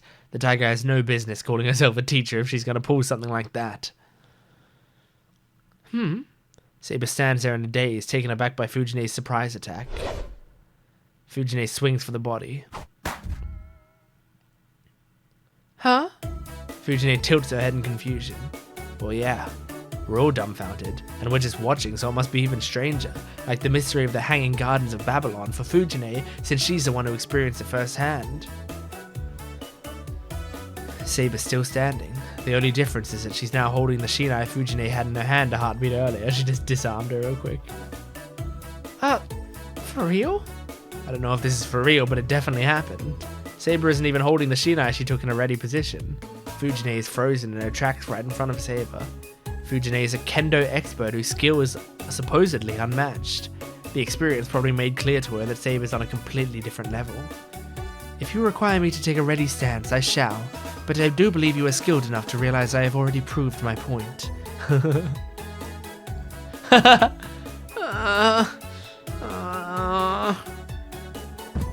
Fujine staggers back and drops to her knees. The contest is over. Do you approve of me? Fujine slumps her shoulders and drops her head low, just when I think she's about to retreat quietly. Oh my god. Some weird girl took Shiro away from me! Fujine starts to cry out loud, it's so loud it starts to hurt all our ears. In the end, it took 2 hours to calm Fujine down. Man, Fujine's such a brat. I don't dislike her character overall, but she's one of my least favorite characters in the series, I think. But I don't tend to be a fan of like very controlling parental figures. As soon as I'm seeing parental figures be like super nosy and controlling of their children, I start to be very defensive of the younger person in that scenario, you know? Like, yeah, situations like this where it's like Shiro should, like, if Shiro wants to have girls over to his house, just let him have girls over to his house, you know? And he's like taking care of people. Like, I just feel like you should be like, well, it sounds like you're doing a great thing, you know? Rather than just being like, what? You have girls over? You can't do this. Fujine gestured to Saber, saying, "We need to talk," and went into my old man's room. They were in there for 2 hours. She finally came out looking unsatisfied and mumbled, "I guess I've got no choice but to acknowledge her." She'd only nodded in resignation. Sakura, though, was silent the whole time, yet she's not satisfied with it. It was getting late, so Fujine wound up taking Sakura home, but Sakura didn't say a single word. She just bowed and went home. Oh. I'm going back to the outbuilding then. You didn't have any objections or anything? Rin hasn't really said anything either. That's all Rin said. Come to think of it, Tosaka's been quiet all this time too. That's what I'm saying. Sorry about that. I bet you're thinking I did something stupid again. Not really. The only thing you're doing is trying to add some unnecessary flab to your heart and make yourself feel better. If you keep on doing things like this, you're going to really get yourself into trouble. Yeah, see, Rin's only worried about you making trouble for yourself, which I think is very nice and very consistent with her character. She tends to get most, like, you know, she likes this side of Shiro a lot, but then also, like, doesn't like that he gets himself into a lot of trouble. And I think it's a nice, like, consistency of her character. She waves goodnight and heads off to the outbuilding. I'm exhausted. I should probably sleep early today. Please wait, Shiro. I would like to ask you something. Huh? Sure, what is it? Why did you introduce me to everyone? I agree with Rin, that was unnecessary. No real rhyme or reason. I just didn't like how things were going, so I introduced you to everyone. Shiro, you did not answer my question. You must tell me what you didn't like. Saber draws closer to me. Get closer. Was what happened tonight really so strange to her? The hell do I know? I was just eating and I didn't like knowing that you were all alone. If anything, I just thought we'd have less secrets to worry about once Fujine and Sakura knew about you. That was most certainly futile then. Making them aware of my presence may well be detrimental. I am able to conceal myself in this house, so it would be better for me to simply remain standing by. Better? In what way? Is she saying she's better off being ostracized with the rest of us are all eating? That's not true. You may be fine with it, but I didn't like it. It's not about logic or sense. I look away from Saber. I'm gonna go to the shed, so go ahead to your room. She doesn't answer. I turn my back on Saber, who seems unconvinced by what I said, and make my way to the shed. I mean, it's sad that he did this, like, really nice thing, and, like, everyone's giving him the cold shoulder about it. Like, Saber, who he did it for, is like, why the fuck did you do that, you know? Rin is like, I get why you did it, but, you know, he shouldn't have done it. Sakura doesn't even talk to him about it, and then Fujine is mad about it, you know? Everyone, like, no one is like, good job for doing this good deed. But that's the thing. He's gonna do the good deeds regardless of whether or not he gets praised for it. And in the long run, I'm sure Sabe will appreciate it. I step outside. The tranquil yard is lit by pale moonlight. The winter sky is clear enough to see the stars above me. I sigh, hardly realizing I'm doing it. Tosaka's right. I'm contradicting myself. I'm heading to the shed to avoid Saber's room. but I don't want to leave Saber alone. I'm having a hard time interacting with Saber as a member of the opposite sex, so I can't ignore her on a human level. It's no wonder Tosaka gets disgusted with me and my contradictions. Crap, I thought I was only inexperienced with magecraft, but I'm also just generally immature too. That's true. I absent-mindedly looked up at the night sky.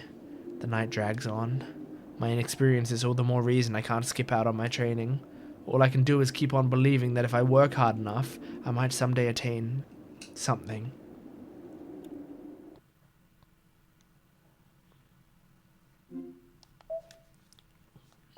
Okay, let's keep moving.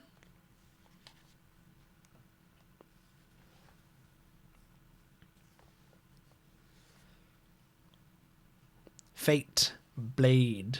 Chapter 6, I guess? Blade. I wonder how many chapters there are in this game.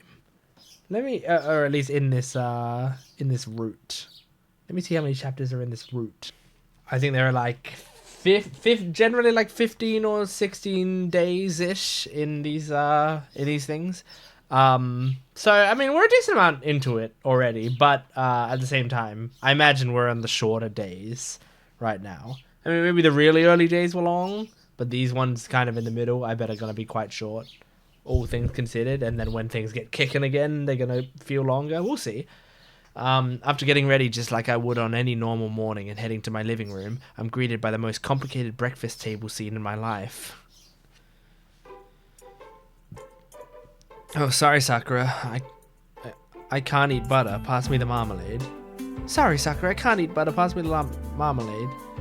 Oh, no. Okay. Hang on. I'm trying to. I think that was Rin saying that. I could probably hang on. I could probably listen to the voices, of this specific thing. Hold on. Okay, let's listen. Okay. Pretty sure that's Rin.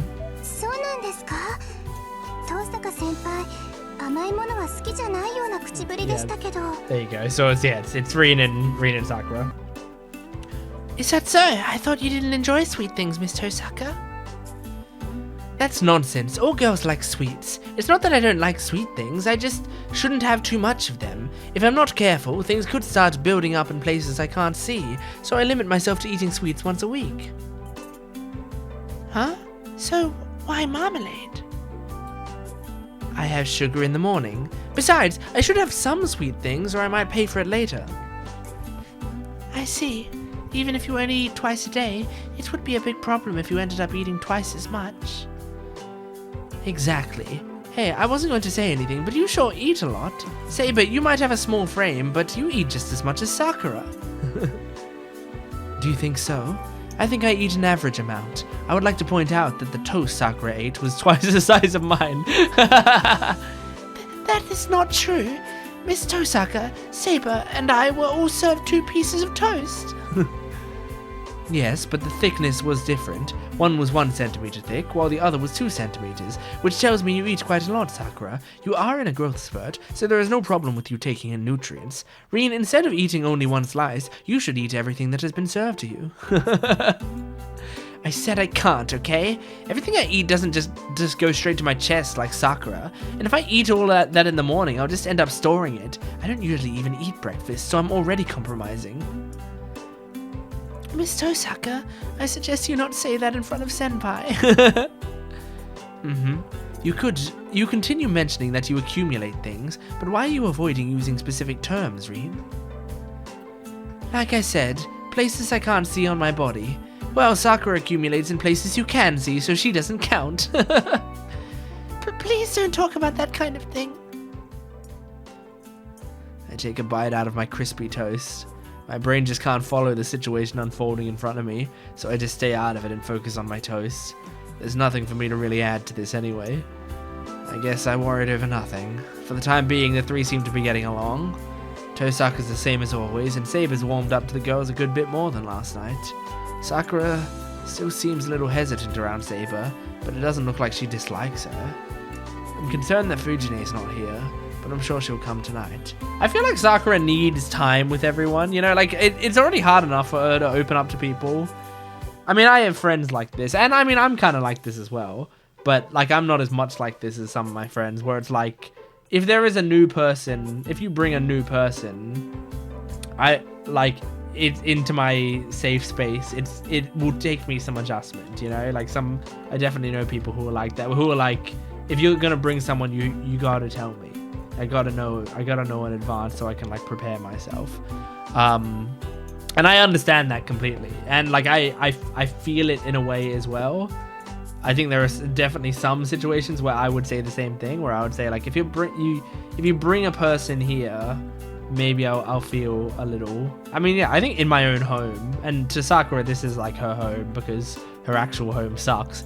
So I imagine like this is her safe space. So it might take some getting used to, no matter what. On top of just feeling like general jealousy of Shiro hanging around other pretty girls and stuff. Last night must have done a number on her, but she'll probably come by for dinner, and I think she'll be in a better mood by then. Breakfast ends and I start cleaning up. Senpai, are you sure it's okay to leave the washing to you?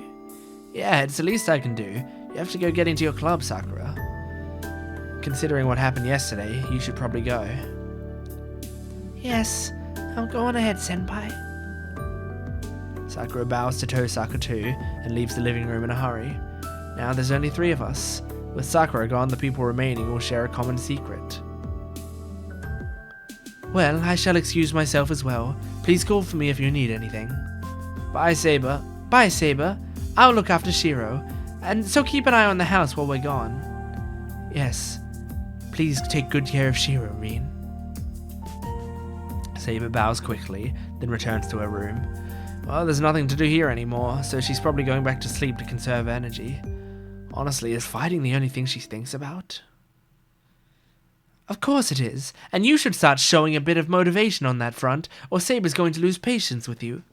Her wounds may not be completely healed, but she's not the type to just sit around doing nothing for long. There's a clicking sound. What Tosaka has to say worries me a bit, but she just turns on the TV. This news again. The TV plays the morning news. I just listen from the kitchen as I wash dishes. But it's the same story that I've heard before. There was another gas leak incident in Shinto. Oh. I thought this was the person on the TV talking. What a stupid story. Stuff like this is happening here too. It's not just going on over there. What? Hold up. What Tosaka says there is pretty worrying. Tosaka, what do you mean by that? It's about people suddenly getting weak without a real explanation, right? How people are passing out without warning and then they end up hospitalized in a coma? There must be a lot of people affected by now. At least nobody's lives are in imminent danger, but I suppose that's all down to whoever's controlling this. What? Wait, hold up. Is she saying that this incident isn't just happening a town over? It's happening here too? Unexplained comas? A good number of victims? No, but the main issue is... Tosaka, don't tell me you think a master did this. Who else? Come on, get used to it already. You're a master too, you know. Okay, maybe so, but why didn't you tell me this before, Tosaka? Her eye, like, twitching just the slightest bit, like her eye slightly opening a bit more. They really have 2 separate sprites for that. Because there's no easy fix here. The master who casts a bounded field over school is 3rd class, but whoever's causing these incidents across the whole town is 1st class. They're skilled enough to extract the power they need from people without killing them. And while gathering energy that way might be slower, they're staying within the rules for mages, and they don't need to exert themselves to accomplish this. This master is stealing the life force from everyone in town, one of the simplest forms of magical energy from a remote location. From a remote location? Can someone really collect magical energy from a distance? They must be a really skilled mage. Only a truly great mage would be able to cast a net over 2 towns like Shinto and Miyama to absorb energy like that. Or maybe they lucked into a superb spiritual site. Father mentioned that Fuyuki has a ley line, so if they build a base there, it would be easy to collect life forces. Hold on, Tosaka. I didn't find any materials in Father's study about this, so if there are any, then they'll be in the Great Master's study. Man, I cannot read right now. I really don't want to go in there. The place is uninhabited and scary. Which would mean I might have to ask Kirei. No, I really don't want to owe him anything. Tosaka, hey! I try to get her attention, but she doesn't respond. Great, Tosaka's off in her own world.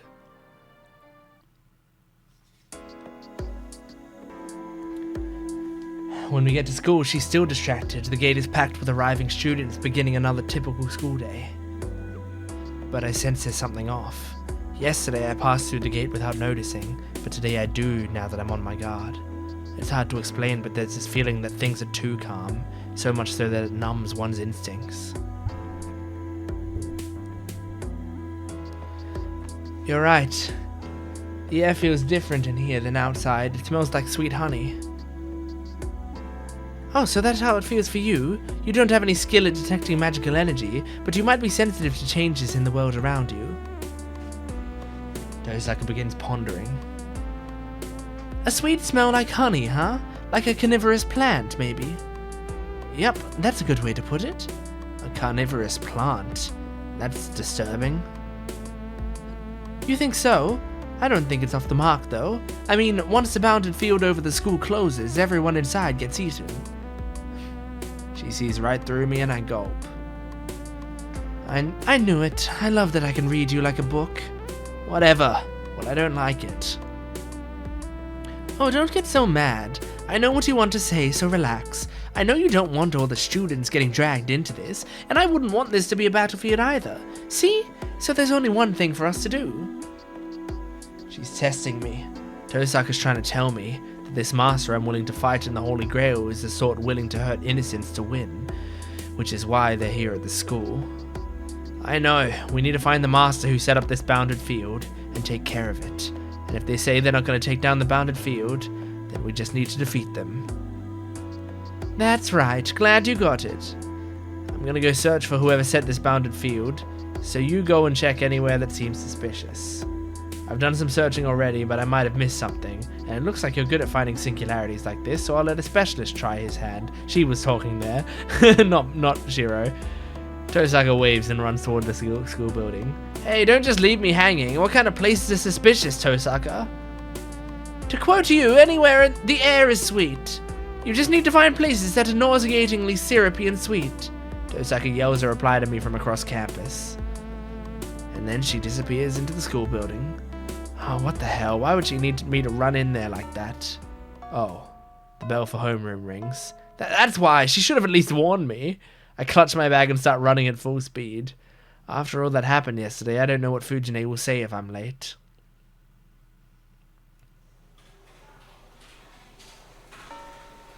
It's lunchtime. Temporary though this break from classes is, students rush back and forth across the whole school. Okay, it won't look suspicious if I wander around now. I wolf down my lunch and head into the hallway. This really isn't the time to say I've never done anything like this. The war has already begun, so now I need to look for anything suspicious, like what Tosaka was talking about, in my own way. I guess the first place to look would be wherever there's not usually anyone around. Let's see. I just hope I can make some progress without wasting this 1 hour lunch break. After I've searched the building, I take a look outside just to be sure. I didn't see anything strange at the athletics fields or behind the buildings, but this area seems different. Don't tell me this is...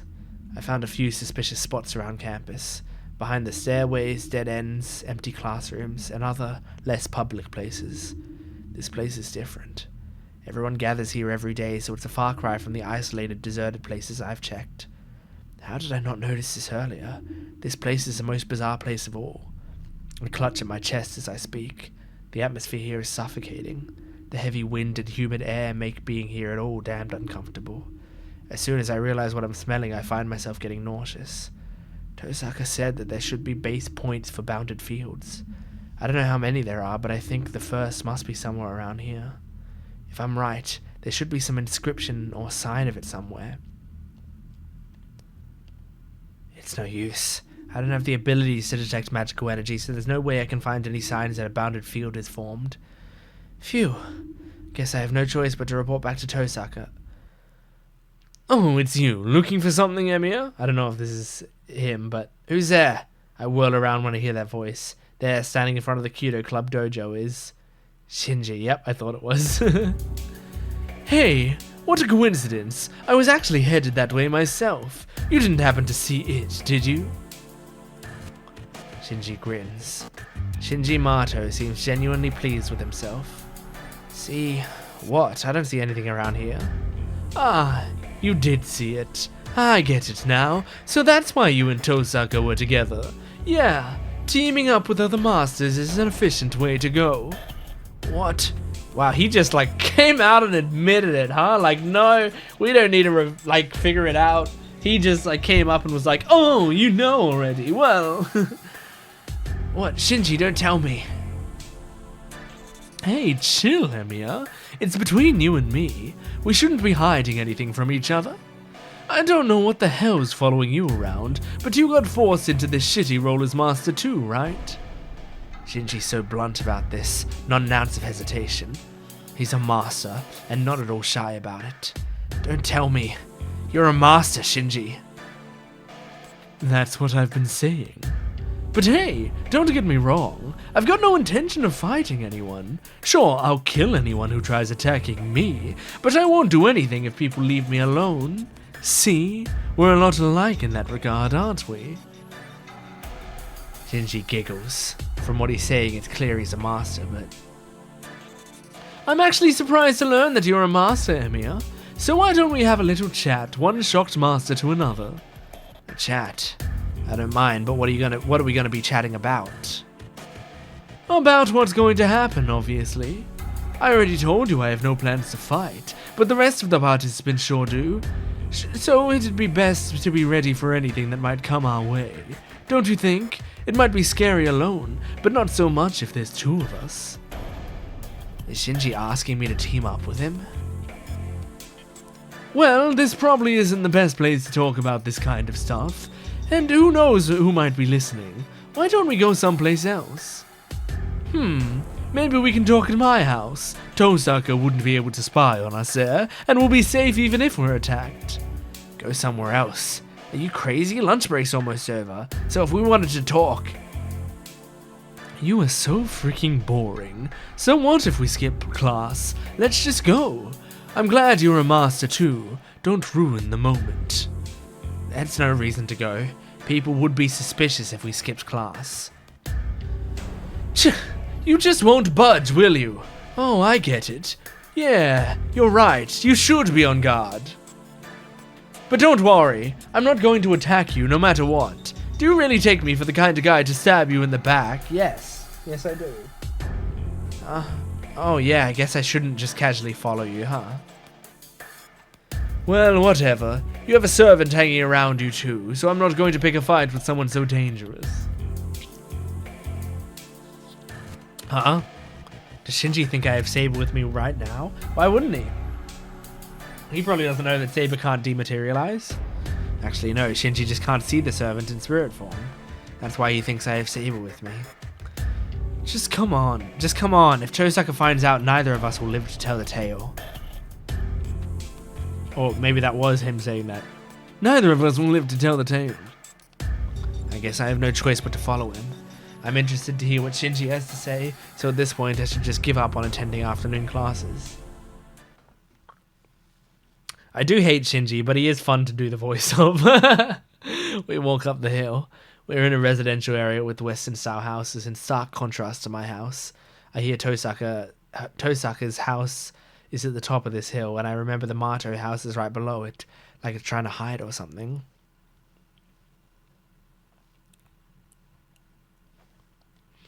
The Mato house is still as impressive as I remember. I visited a few times during middle school, but I haven't been near it recently. I haven't been invited since Shinji and I drifted apart, and above all, Sakura doesn't like me coming here. It's daytime, but the mansion is dark. Man, we're really going into the Mato house. The whole place is designed so that sunlight doesn't get in, and there's not much in the way of lighting inside. There's honestly honestly a decent enough chance of someone smacking into a wall if they don't know the layout of this place.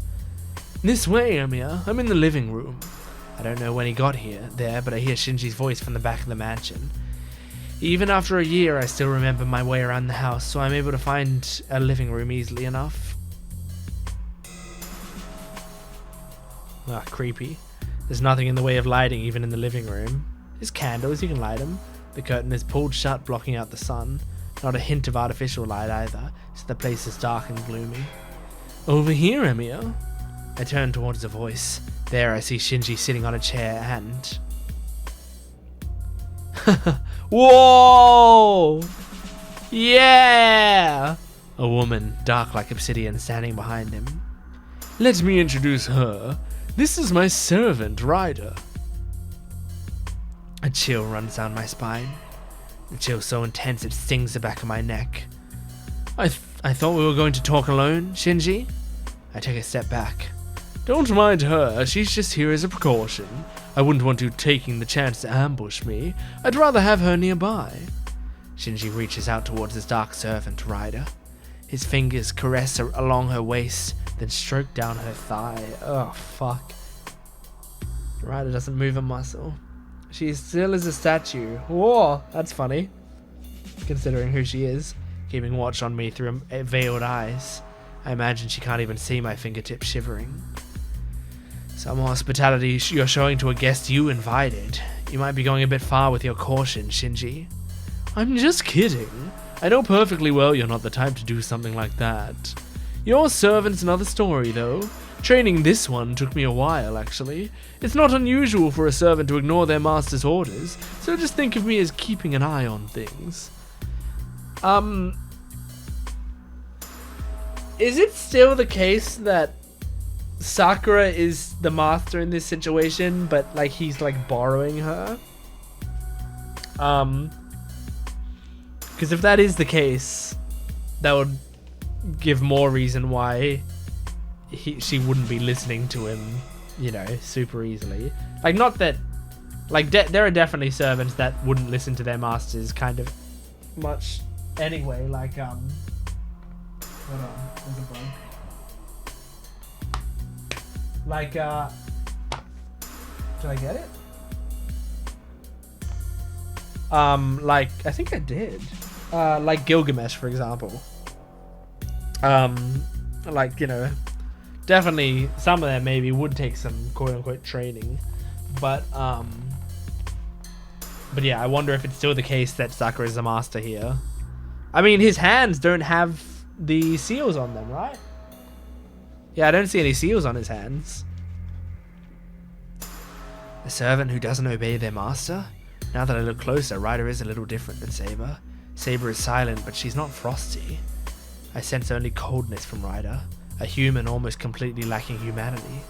A dark figure that looks like the blood in its veins is discolored. She doesn't give the impression of a heroic spirit turned servant. I can only sense something inorganic, devoid of any light. So, Ryder is your way of keeping my servant in check? Can't say I love that. Sorry about that, but I'm an amateur, you know. I'm not used to this kind of stuff, unlike you. You have to forgive me for that. Can't say I'm exactly used to this either. That's so? Oh, then why don't you call yours out too? That'll help us understand each other, and things will be even. Yeah, let's do that. Hey Emiya, I showed you mine, so show me yours. Oh, we can take that line out of context. Shinji really thinks Saber's right next to me. It's probably best to let him keep thinking that. That's what I was saying. Don't tip your hand. I wasn't saying it, I was thinking it. I refuse. If you're just doing this to keep me in check, you shouldn't mind. That should be enough if I'm just here to talk. What the hell? Don't you get it? I said I want to see it! I don't know why you're being a little shit about it, but I think it'd be in your best interest to listen to me. Then we're done talking. I didn't come here to show off our servants. If that's what you wanted, I'm heading home. Fine. You're useless as usual. He moans discontentedly and slumps further into the chair. Okay, let's talk then. There's really only one thing I want to talk about anyway. How big is it? Whip it out. Yeah, as I was saying earlier, want to team up with me, Emiya? I might have become a master, but I don't know what the hell a Holy Grail War even is. I'd rather work with someone I know I can trust than do this by myself. Hold up, I want to ask you something. My answer will depend on your response. What's that? You want to know why I became a master? I nod. As far as I know, Shinji's not a mage. Until I find out how Shinji was selected to be a master, I don't intend on working with him. I hear mages are the only ones who can be masters. I may be inexperienced, but I am training in magecraft. I became a master because I formed a contract with a servant by sheer coincidence. Did you accidentally summon a servant and get dragged into this holy war too? If that's what happened with him, we're in the same boat. I don't think I'd be able to refuse his proposal to team up in that case. Huh. So you became a master by coincidence, huh? Good. That's a more reasonable explanation. Shinji giggles like it's the funniest thing he's ever heard. Well, I guess something similar happened with me. At least in that I was forced into becoming a master like you. Don't get me wrong, though. I knew what masters were, and I've known about the Holy Grail Wars forever now. Unlike your family, the Mato family is a respected line of mages. What? The Matos are a family of mages? Well, I've never heard of that before. Wait, does that mean you... and Sakura, his sister, have also trained in magecraft? Calm down, Emiya. The Mato family may be a family of mages, but its powers run dry. The Mato's ancestors apparently rooted themselves here along with the Tosaka family, but they couldn't adapt well to Japan. And as generations went, the, magical circuits? Yeah, those started to dwindle, and by the time I was born, the Mato bloodline was pretty much back to the point of being more or less ordinary humans. That's why there are no mages in the Mato family. It's just a line that's used by mages. It's just a line that used to be mages. Used to be mages. So now the only thing that remains in your family is your knowledge of magecraft? Yeah, unfortunately. But even if we don't have any magic circuits, we're still able to learn magecraft. I managed to look up everything about masters and Holy Grail Wars easily enough, and I was able to keep my emotions under control when I found myself being a master because of my ancestors' teachings. I see. When I became a master, it was Tosaka who taught me about the Holy Grail Wars. So similarly, Shinji was able to understand his own situation thanks to the writings his family passed down. In other words, you only learned about magecraft itself. Does that mean Sakura's been learning about magecraft too? Huh? You don't know anything, do you? Listen, old mage families only pass down their secret knowledge to a single person. If there are 2 children, the oldest male becomes the heir. Splitting something in 2 just dilutes its power. The mage's job is to collect 10 magecraft disciplines and crystallize them, then leave that to the heir to strengthen their bloodline. There are no exceptions, not even for family. It had quotation marks and they ended, so I thought the line ended, but clearly not. That's why mage families don't teach magecraft to anyone other than their heirs. Children who weren't selected to be the family's successor either never learn that their family practices magecraft, or they've sent to be adopted by a different family. I see. That's a relief. I sigh in relief. That's a bit of a repetitive line. It's funny to read out one after another though. I want Sakura to live a normal, peaceful life, having nothing to do with magecraft. I would never want her to get involved in a battle that forces someone to fight without reason. So now do you get it, Emiya? I may have become a master, but I've got no power in magecraft.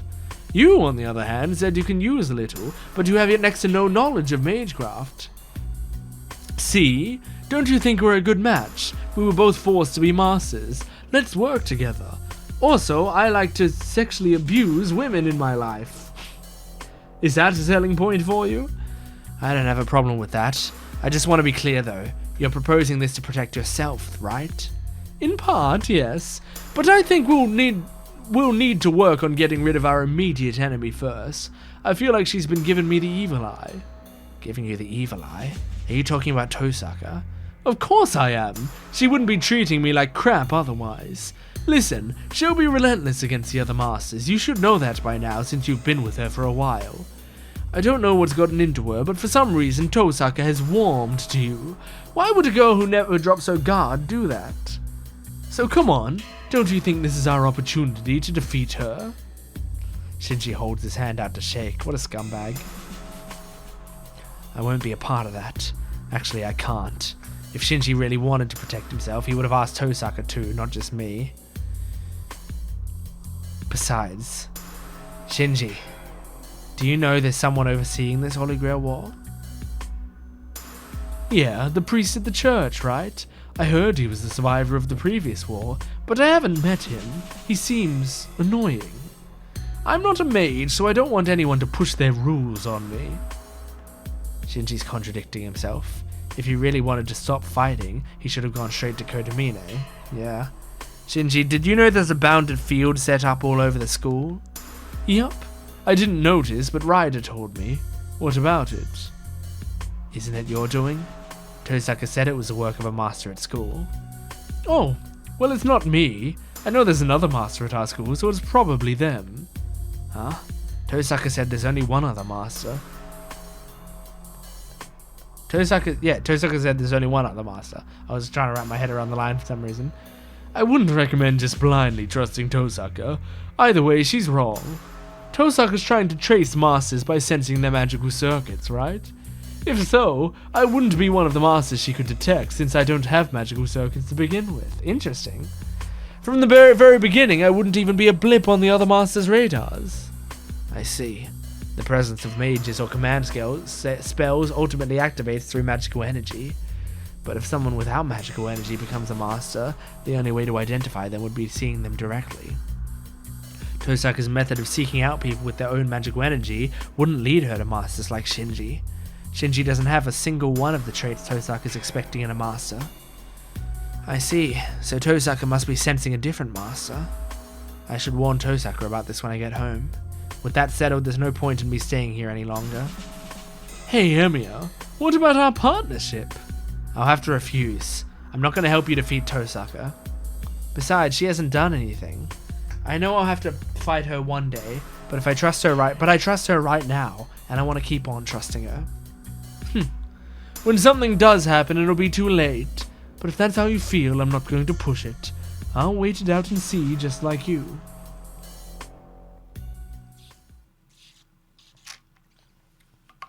Surprisingly, Shinji gives up. He doesn't try to stop me from going home, and he doesn't send Ryder to attack me. Shinji really is a complicated guy. I don't know how complicated he is. He seems like just a douche. He may act like a jerk, but he seems to try to play fair in his own way. Maybe. I feel like he likes to think of himself as fair, but he's just a douchebag who will play fair as long as it isn't actually disadvantaging him, you know? Hey Shinji, I know I'm harping on this, but does Sakura know about you? She doesn't, and I don't intend on telling her. I'm the heir of the Mato family. Sakura can just remain my little sister and be none the wiser. That would be great. I don't want Sakura's life to change. Huh. Fine. Since I'm her big brother, I should be thanking you for being so concerned about Sakura. Okay, let me tell you something good, Emiya. I don't know who it is. I don't know who it is, but one of the masters has set up a nest for themselves in the temple. What? The temple? You mean Ryudo Temple? Yeah. According to my servant, there's a witch living in the mountains. She's supposedly collecting a bunch of souls, so things are going to get ugly if nobody does anything about her. What? If that's true, that makes 5 masters. And if this witch is collecting a massive amount of souls, there's a high probability it's the cause of what came up in the news this morning. That's all I've got for you. Ryder, see him out. You're not to harm Emiya, since he's on our side. Shinji orders Ryder as she walks closer to me. No, well that's... Don't worry about it. I'm responsible for your safety as long as you're in my house. It wouldn't do for you to get hurt or anything like that. Oh, Ryder, you only have to see him as far as the front door. Once he's out of the house, he's not my concern. But treat him well until then. Shinji retreats to the back room. I mean, you could just walk me to the door, douchebag. I silently look towards Ryder. Feels like doing it with Ryder is a threat. The black-garbed Ryder says nothing. What surprises me, though, is that when I take a closer look, I notice she has a graceful and innocent-looking face. Her floor-length purple hair exudes a foul odor of blood, but at the same time, she's unbelievably beautiful. I realize I'm staring because of her appearance and I'm embarrassed for a moment, but I feel like her face and her outfit just don't match at all. If I had to boil her down to a single phrase, she's like a priestess dripping in blood. She's both holy and evil. Ryder is a walking contradiction. Actually, why are all heroic spirits so beautiful? As I think this, I find myself looking up at Ryder's face out of sheer curiosity. Wow, she's pretty tall for a woman. I imagine they're so beautiful because these are like manifestations of the heroic spirit, right? And so like when you manifest like this legend, people will remember them as like the coolest version you can imagine of them. But then when you like look at in Fate Zero, there was Caster in Fate Zero. He looked really horrifying, but he's also like a monstrous dude, so it makes sense for him to like look horrifying. She's easily 170 centimeters tall. Okay, yeah, so about 11 centimeters shorter than me. That much-ish shorter than me. So she comes up to here-ish on me. That is pretty tall for a woman. Especially a Japanese woman, or a woman in Japan. She's not a Japanese woman, but she's a woman in Japan right now. This really isn't the time for calm observation. Being alone with her is a problem in itself. I should hurry out of the Mato mansion. Ryder sticks with me all the way to the entrance. I don't know about this. She doesn't even seem alive, but maybe she'll answer if I try talking to her. I like Ryder, so I want to talk to her.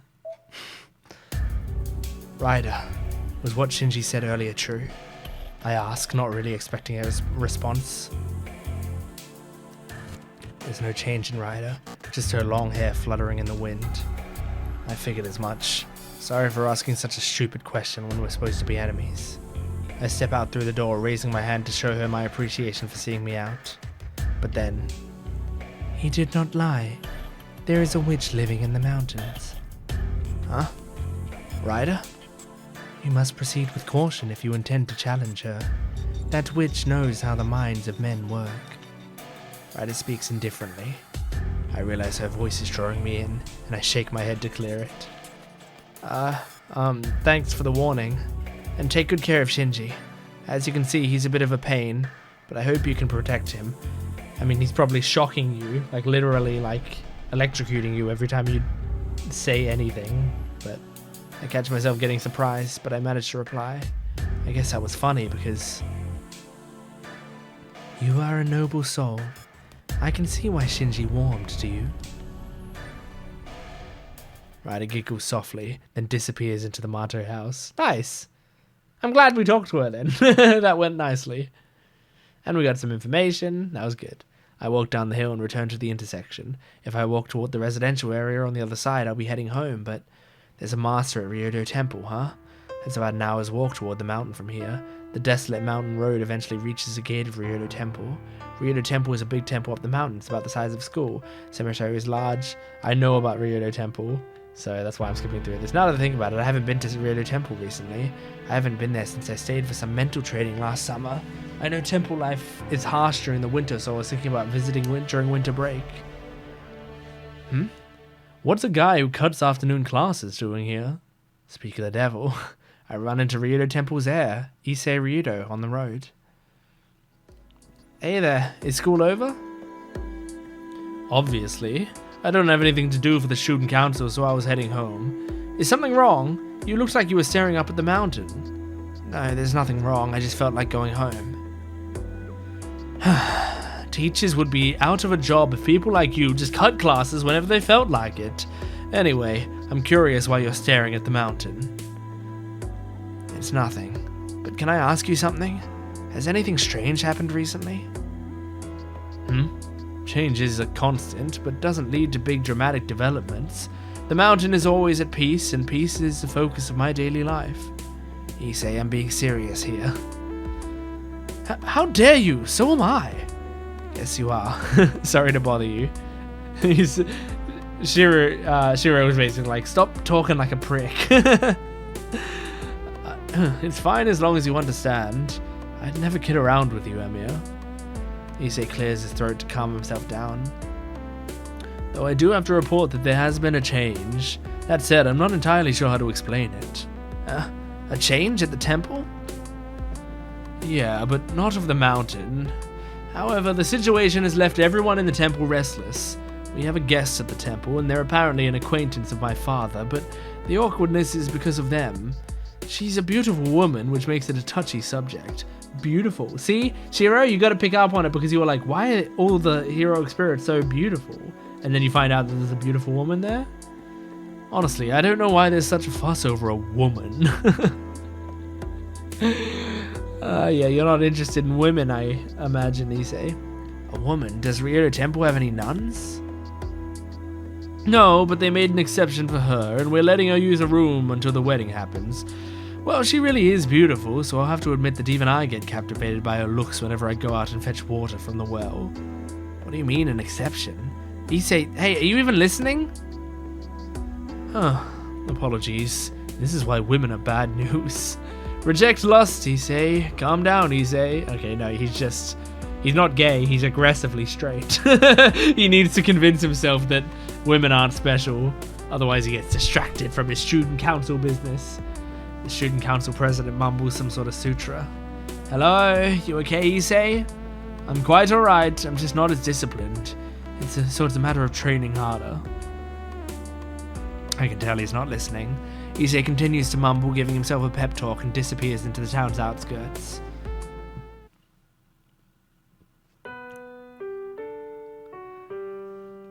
By the time I get back home, the sun is almost setting, and just like yesterday, I'm the first one back home. Sakura and Fujine will probably get here soon too, and Tosaka will come home later on. I'll mention what I learned from Shinji after Sakura and Fujine go home. There's no point in talking in secret when those two are around. Having decided that, I'd better prepare dinner. Tosaka beat me with her cooking last night, and I need to do something to improve Fujine's mood. The secret ingredient to a great dish is time and effort, rather than love. If I want to guarantee my win, I'll have to spend double the time I usually would on cooking. And so, here's what happened. Ha! I didn't lose! Tosaka, you're such a meanie! Let me reiterate, I'm not talking about the food's taste. According to you, tonight's dinner was the best you've ever tasted, so why not share it with everyone? I don't think that's what you meant. You said you didn't want to eat the food Shiro made.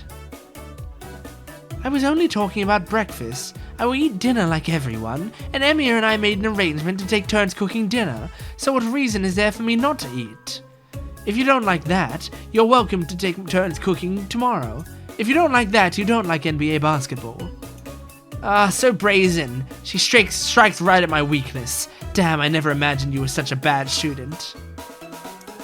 And with that, Fujine reluctantly returns to the wooden container of rice to the dining table. 5 servings of my specialty mixed rice safely to the dining table. Return to the dining table. Come on, Fujine, I made plenty of food today, so there's no need to hoard it. I made enough rice and side dishes for everyone. Munch, munch. You may be right, Senpai, but this might be a bit too much even for you. Clack, clack. Yes, a double-tiered barrel with food enough for 4 people is certainly over the top. Chomp, chomp. It's not a barrel, it's a round wooden container for rice. The main dish is rice today, so I made extra. If you have any leftovers, I'll make them into rice balls for lunch tomorrow. Munch, munch. Oh, can I get in on that lunch thing? I don't like fried rice made from leftover rice, but this is exceptional. There's all kinds of stuff in this rice. What's inside? Choo choo. This is basically mushroom mixed rice, correct? Yeah. And instead of using bean curd, you mix in yuzu citrus to make it aromatic. Aromatic, not aromantic. That's a different thing. He's not trying to make it so that his rice balls aren't going to be in a relationship. He's trying to make it smell good. Such detail. Clank, clank. Fine, I'm gonna eat this all by myself. Just you watch. Fujine must have given up monopolizing the wooden container of rice, but she starts to shovel food in her mouth with alarming speed. I feel like rice now. Maybe tomorrow I'll have to have something with rice. The moment her rice bowl is empty, she thrusts it out, requesting another helping. That's fine, but you really don't need to rush. What day is it tomorrow? It's Wednesday, right? Yeah, Wednesday. You might be able to swing something Asian. That's fine, but you don't really need to rush. You don't need to rush. There's plenty, Fujine. Don't mind me. I'm gonna eat all the food that you made, Shiro. I won't be letting some stranger who just barged into our lives eat any of this food. Fujine snatches the rice bowl. Jesus. Huh? I really don't get it. Sakura laughs uncomfortably. Tosaka looks exasperated and ignores Fujine, and Saber just sits eating her food. I worked pretty hard to make all this, but it's looking like that might have backfired. The dinner, which had intended to make Tosaka admit defeat, ended boisterously thanks to Fujine's eccentric behavior.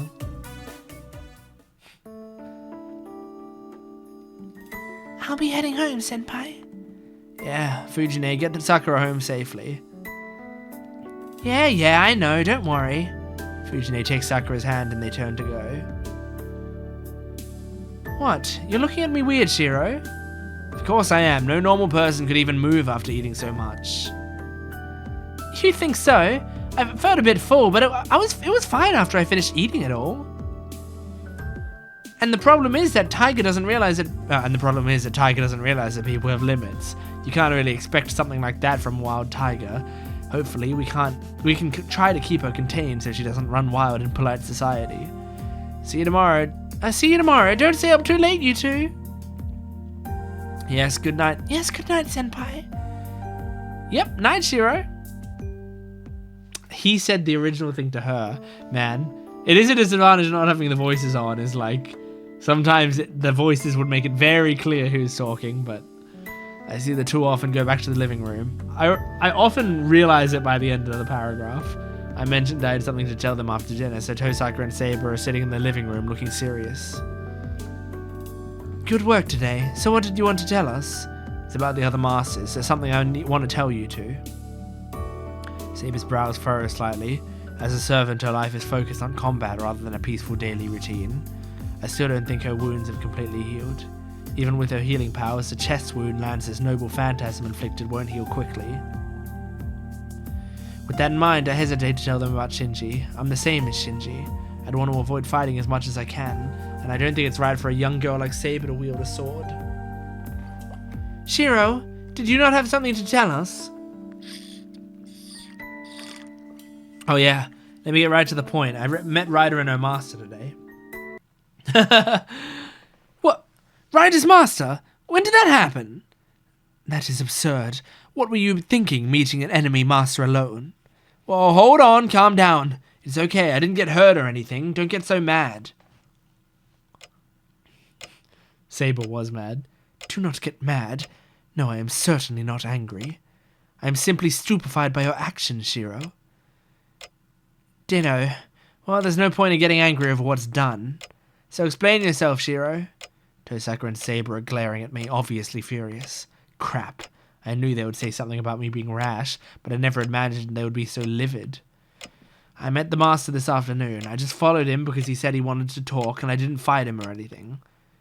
Yeah, I can tell. So what kind of person was Ryder's master? What sort of person? It was Shinji. He called out to me when I was walking around school looking for sources of the bounded field. He said he wanted to talk, so I followed him to the Mato house. What? Shinji? You mean the Shinji? Yeah, Ryder was obeying Shinji, and he knew about the Holy Grail War. Apparently, the Mato family is a noble family of mages. Yes, that's true, but that's impossible. The Mato family should have completely diminished by now. No matter what they tried, no child of the Mato family could have magic circuits. Tosaka seems pretty sure of what she's saying. If she says so, then Shinji and Sakura really don't have any magic circuits. Yeah, Shinji said the same thing, but he still knows about magecraft, and that since he's the eldest male, that knowledge was passed down to him, so Sakura doesn't know anything. Anyway, that means he's a master similar to me. He doesn't have any magical energy, so you weren't able to detect him. I see. My mistake. I should have known there would be cases like him. As long as he had grimoires lying around, he could certainly become a master. Ah! That means he saw right through everything I was doing. How could I be so careless? Tosaka's beating herself up for what she's done so far. She may be almost flawless, but it seems like she can be kind of ditzy too. The problem is, most of these gaffes turn out to be fatal. I screwed up. I should have kept a closer eye on Shinji. Had I known, I wouldn't have let him construct that bounded field. Oh, about that. Shinji said he wasn't the one who set up the bounded field over the school. He said there's another master at school. Yes, I suppose that would be true. It's pretty obvious there's a master at school we're not aware of. But Shiro, don't tell me you believed Shinji when he said he wasn't the one who set up the bounded field. No, I'm not that much of a sucker. As long as Shinji's in our school, I'd give it a 50-50 chance it's his doing. The other half is done by the other master. 50-50, huh? If you think that's a ratio, you really are a sucker. Well, whatever. Your optimism is what makes you who you are, and that's probably why Shinji thought it would be okay to reveal his identity to you. That's true. Him being this trusting and optimistic allowed Shinji to just be like, oh, I'm the master, hi. Huh? Anyway, what did you talk with Shinji about? He asked whether I wanted to team up with him. Shinji has no intention of fighting, and it sounded like he wanted to work with someone, so long as he knew them. Don't tell me you... No, you'd turn this kind of thing down normally, right? I've already teamed up with you anyway. Even if I were to answer, I should first consult you too. Oh, right. That's true, but did you say you turned him down? Yeah. I know I said I would have consulted you about this, but I made my decision about Shinji on my own. There wasn't much to talk to you about anyway. Oh, but did I still do something rash? No, she likes this. Not really. I think you made the right call. Besides, he was only asking you, so there's no room for me to butt in anyway. I like Reen a lot, man. I feel like Reen is like so much more... Well, I'm not going to say so much more reasonable, but I would say when you can extrapolate the narrative longer like this, then if you're telling a story in an anime, it allows more nuance to a character like that, because the character has more time to communicate and we can sort of like learn. Like, we still get a lot of her rage moments and a lot of her tsundere moments, right? Like, those moments are like 85 to 90% of her in the anime. But in this visual novel, I'm sure they have almost like basically the same amount of tsundere moments, but then also, because there's so much more time, all the extra time can be like different amounts of depth, you know? Like, I feel like when you're adapting this character into an anime and you have to cut for time, you sort of, you know, inherently cut off some of these more subtle parts of her character, because it would be harder to get across what kind of character she is in that short amount of time.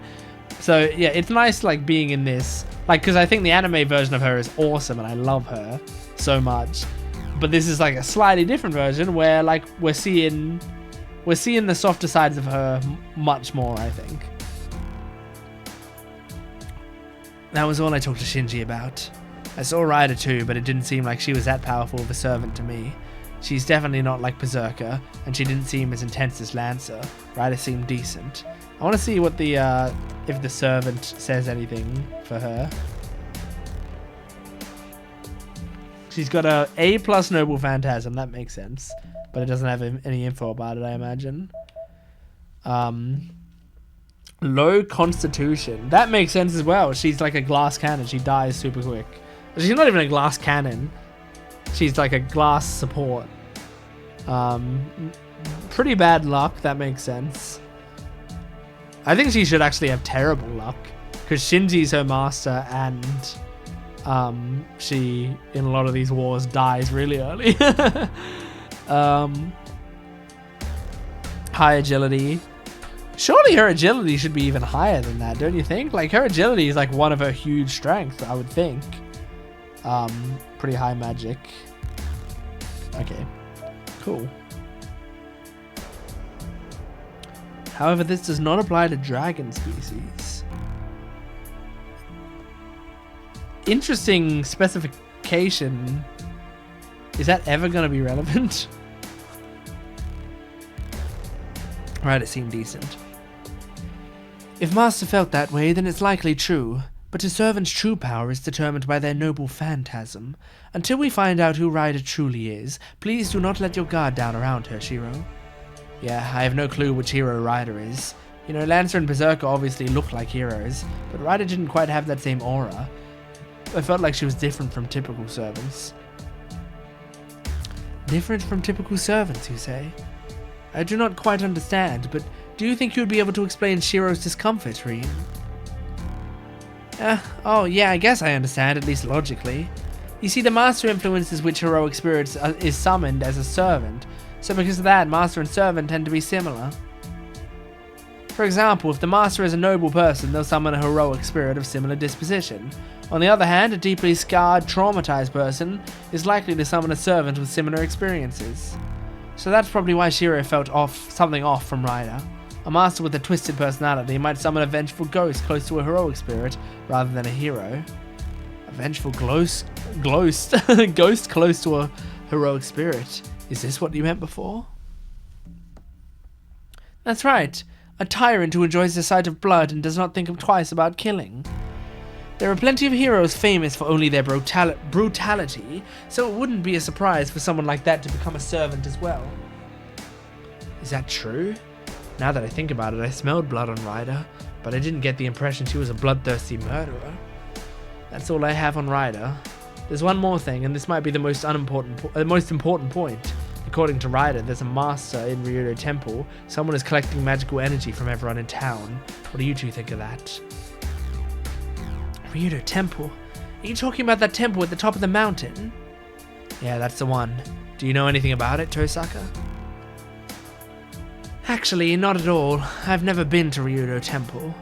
I don't know what kind of master would be up there, but a normal one wouldn't think to set up camp in a desolate place like that. Yeah, I was pretty surprised when I heard there was a master at Ryudo Temple. Being there might not draw much attention, but there are a ton of monks living at the temple. You would definitely hear about it if they pulled something strange. I don't buy it. Even if it were true, Ryudo Temple is way out in the sticks. If they were to cast a net across Miyama and Shinto, that would be a powerful magic, but a waste of magical energy. Even if they collected magical energy from such a wide range, executing such large-scale magecraft would be impossible. Tosaka thinks for a moment, looking troubled. I'm relying on her experience here, so I can't interrupt her. Does she not know that it's like on the ley lines or whatever, right? That Ryudo Temple, isn't that the thing about Ryudo Temple, that it's like on the ley lines? Actually, Shiro's story is plausible. If that master is able to take hold of the temple, that would likely be able to execute magecraft with that caliber easily. Do you know about Ryudo Temple, Saber? I haven't taken you there yet. Have you forgotten, Shiro? I participated in the previous Holy Grail War. I knew this town very well, and I know about the ley line that formed at that temple. There you go. A ley line? Hold on. That's what's at my house. Why would there be 2 ley line centers in one area? I do not know why, but that temple is like a sanctuary for mages. I hear all lifelines in this area flow toward the temple, so it is a perfect point to collect souls. A mage would simply have to tap into its natural flow to collect life force from the whole town. That's the first I've heard of it. But if it's true, it'd certainly be possible for someone to steal life force from the entire city. So the area is spiritually powerful, right? That's just obvious. Otherwise people wouldn't have built a temple up there in the first place. Of course! You don't have to tell me that! I figured as much. Temples and shrines have traditionally been built where there are gods to protect the town. Monks don't pray to the gods and Buddha to offer people blessings. Instead, their job is to seal up areas that people believe are unlucky, to ward off calamity, so based on that, it's no surprise that the mountain where Ryudo Temple is located is a special place. Hey, don't tell me you thought Ryudo Temple was just there for show. What's wrong with that? I just thought it was some temple because there aren't any practicing thaumaturgies. Practicing thaumaturgies? What's that? They're people who help spirits go to heaven by means other than sutra readings, worship, or prayer. An enlightened person can pull it off through Shinto and Buddhist rites, but monks who aren't as experienced aren't able to reach that level, so they add their own powers to cast spells just like us. There's an organization for those people here in this country. I don't know much about them though, since they're nothing like the Mages Association. But more importantly, we should focus on the temple. If that temple was built on a ley line, masters would jump at a chance to seize it at their earliest opportunity, so why would other masters overlook it? Because Ryudo Temple's there, it's under surveillance so it wouldn't be abused. All the monks at Ryudo Temple are real priests in training. They're not outliers like us, so it would be... I gotta figure out who's speaking here. This is important. Okay. 竜道寺の僧侶はみんな純粋な修行僧じゃない。 That's,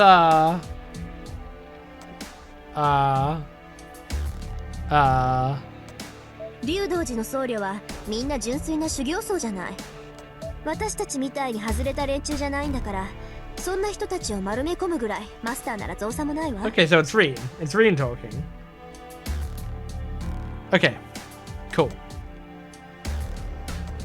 あの寺が霊脈だとしたら、 Does, まず真っ先に抑えようとするのがマスターでしょ。 I just realized, does お Shiro... かしいじゃない。なんで他の連中はそんなそういう連中が集まって組織みたいになっているのがあるのよ、この国には。度胸や心身、祈願以外で霊を成仏させる連中のこと。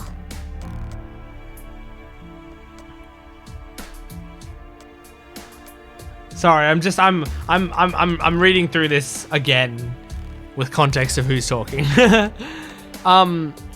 Yeah, does Shiro not have a voice? I just kind of realized that. Like, does he not have voice acting?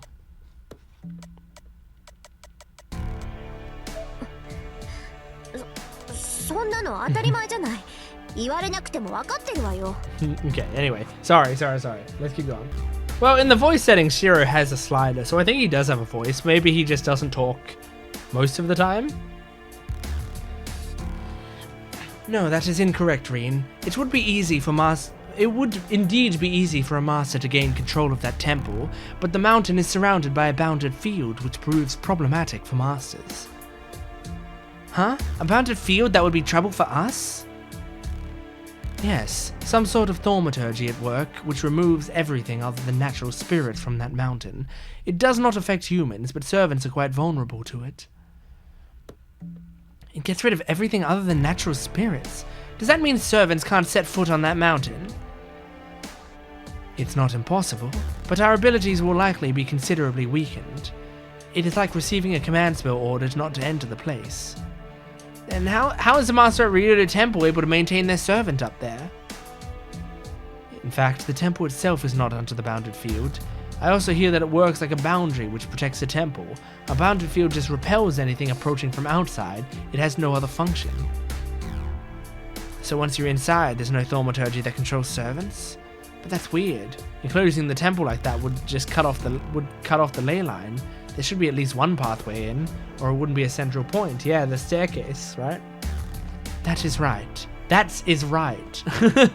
Another typo. That is right. If you think in terms of the temple, it cannot refuse visitors approaching by way of its main entrance. Following this logic, it is my understanding that the main road leading to the temple does not have a bounded field cast over it. The main gate is the only place that does not have the power to command servants like us.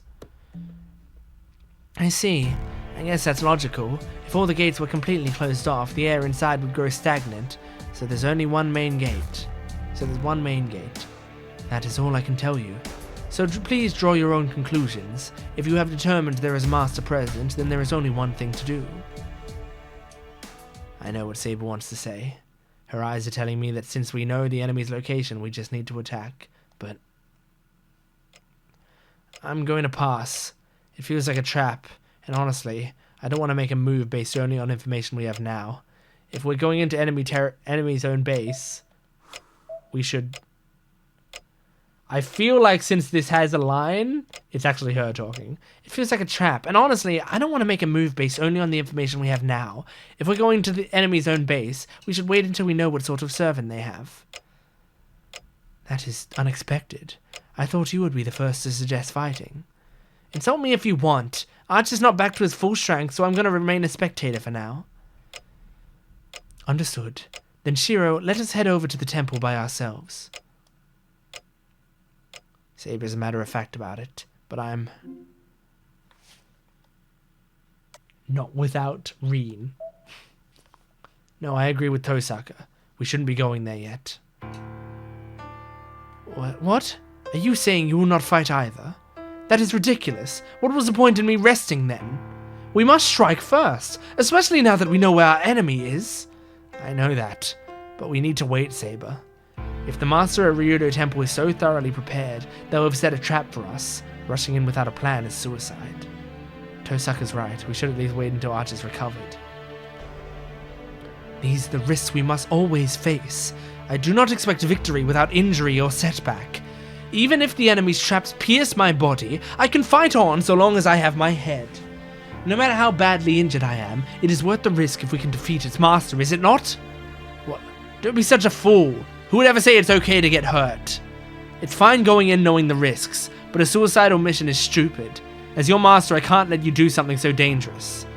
Going over to Rito Temple would be suicide, no question. The lone road leading up to the temple is sure to be packed with traps or obstacles, maybe both. It's one thing to go in expecting the dangers, but doing it without a plan to deal with them is suicidal.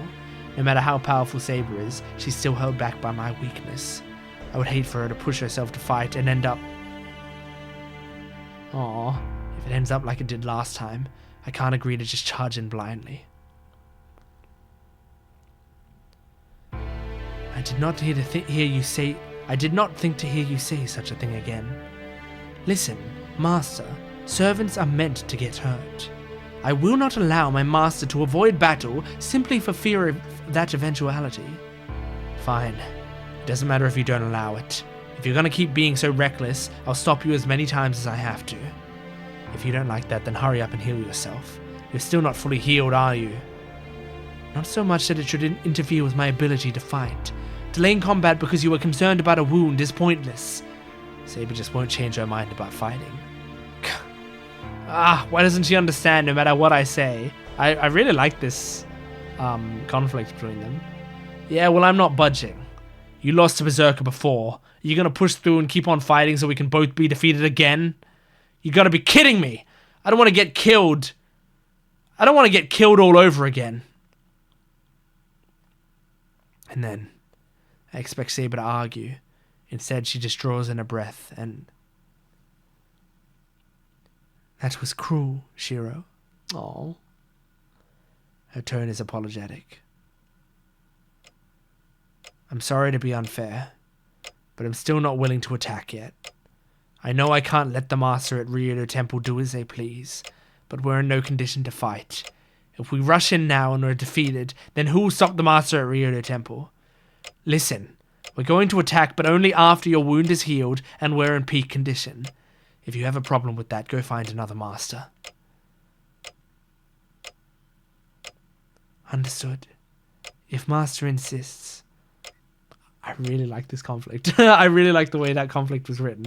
Because Shiro really didn't, like, he's not a goody two-shoes. He really didn't back down from that. He didn't sugarcoat what he was saying.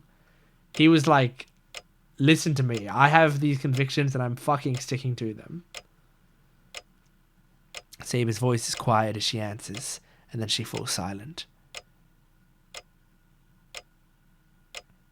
Our conversation ends there. Tosaka and Saber both go back to their rooms. I'm left alone in the living room, and find myself starting to regret what I did. I understand that. Even if you feel like it was right, it doesn't feel right. Well, it's too late. I could have said it differently, so why did I have to say it the way I did? Oh, the look on her face. I was only able to convince her with words that cut her so deep. Aww. That's a good line as well. Why was I only able to convince her with words that cut her so deep? Good stuff. Interlude. Great. 6-1? What the fuck? Why is there an interlude? What is this? I'm probably going to stop playing for now. It's going to be like a dream or something. Like an Unlimited Blade Works dream or something along those lines. Anyway, good stuff. That's I don't know if this is going to be the end of a video or if it's going to continue, but you'll find out.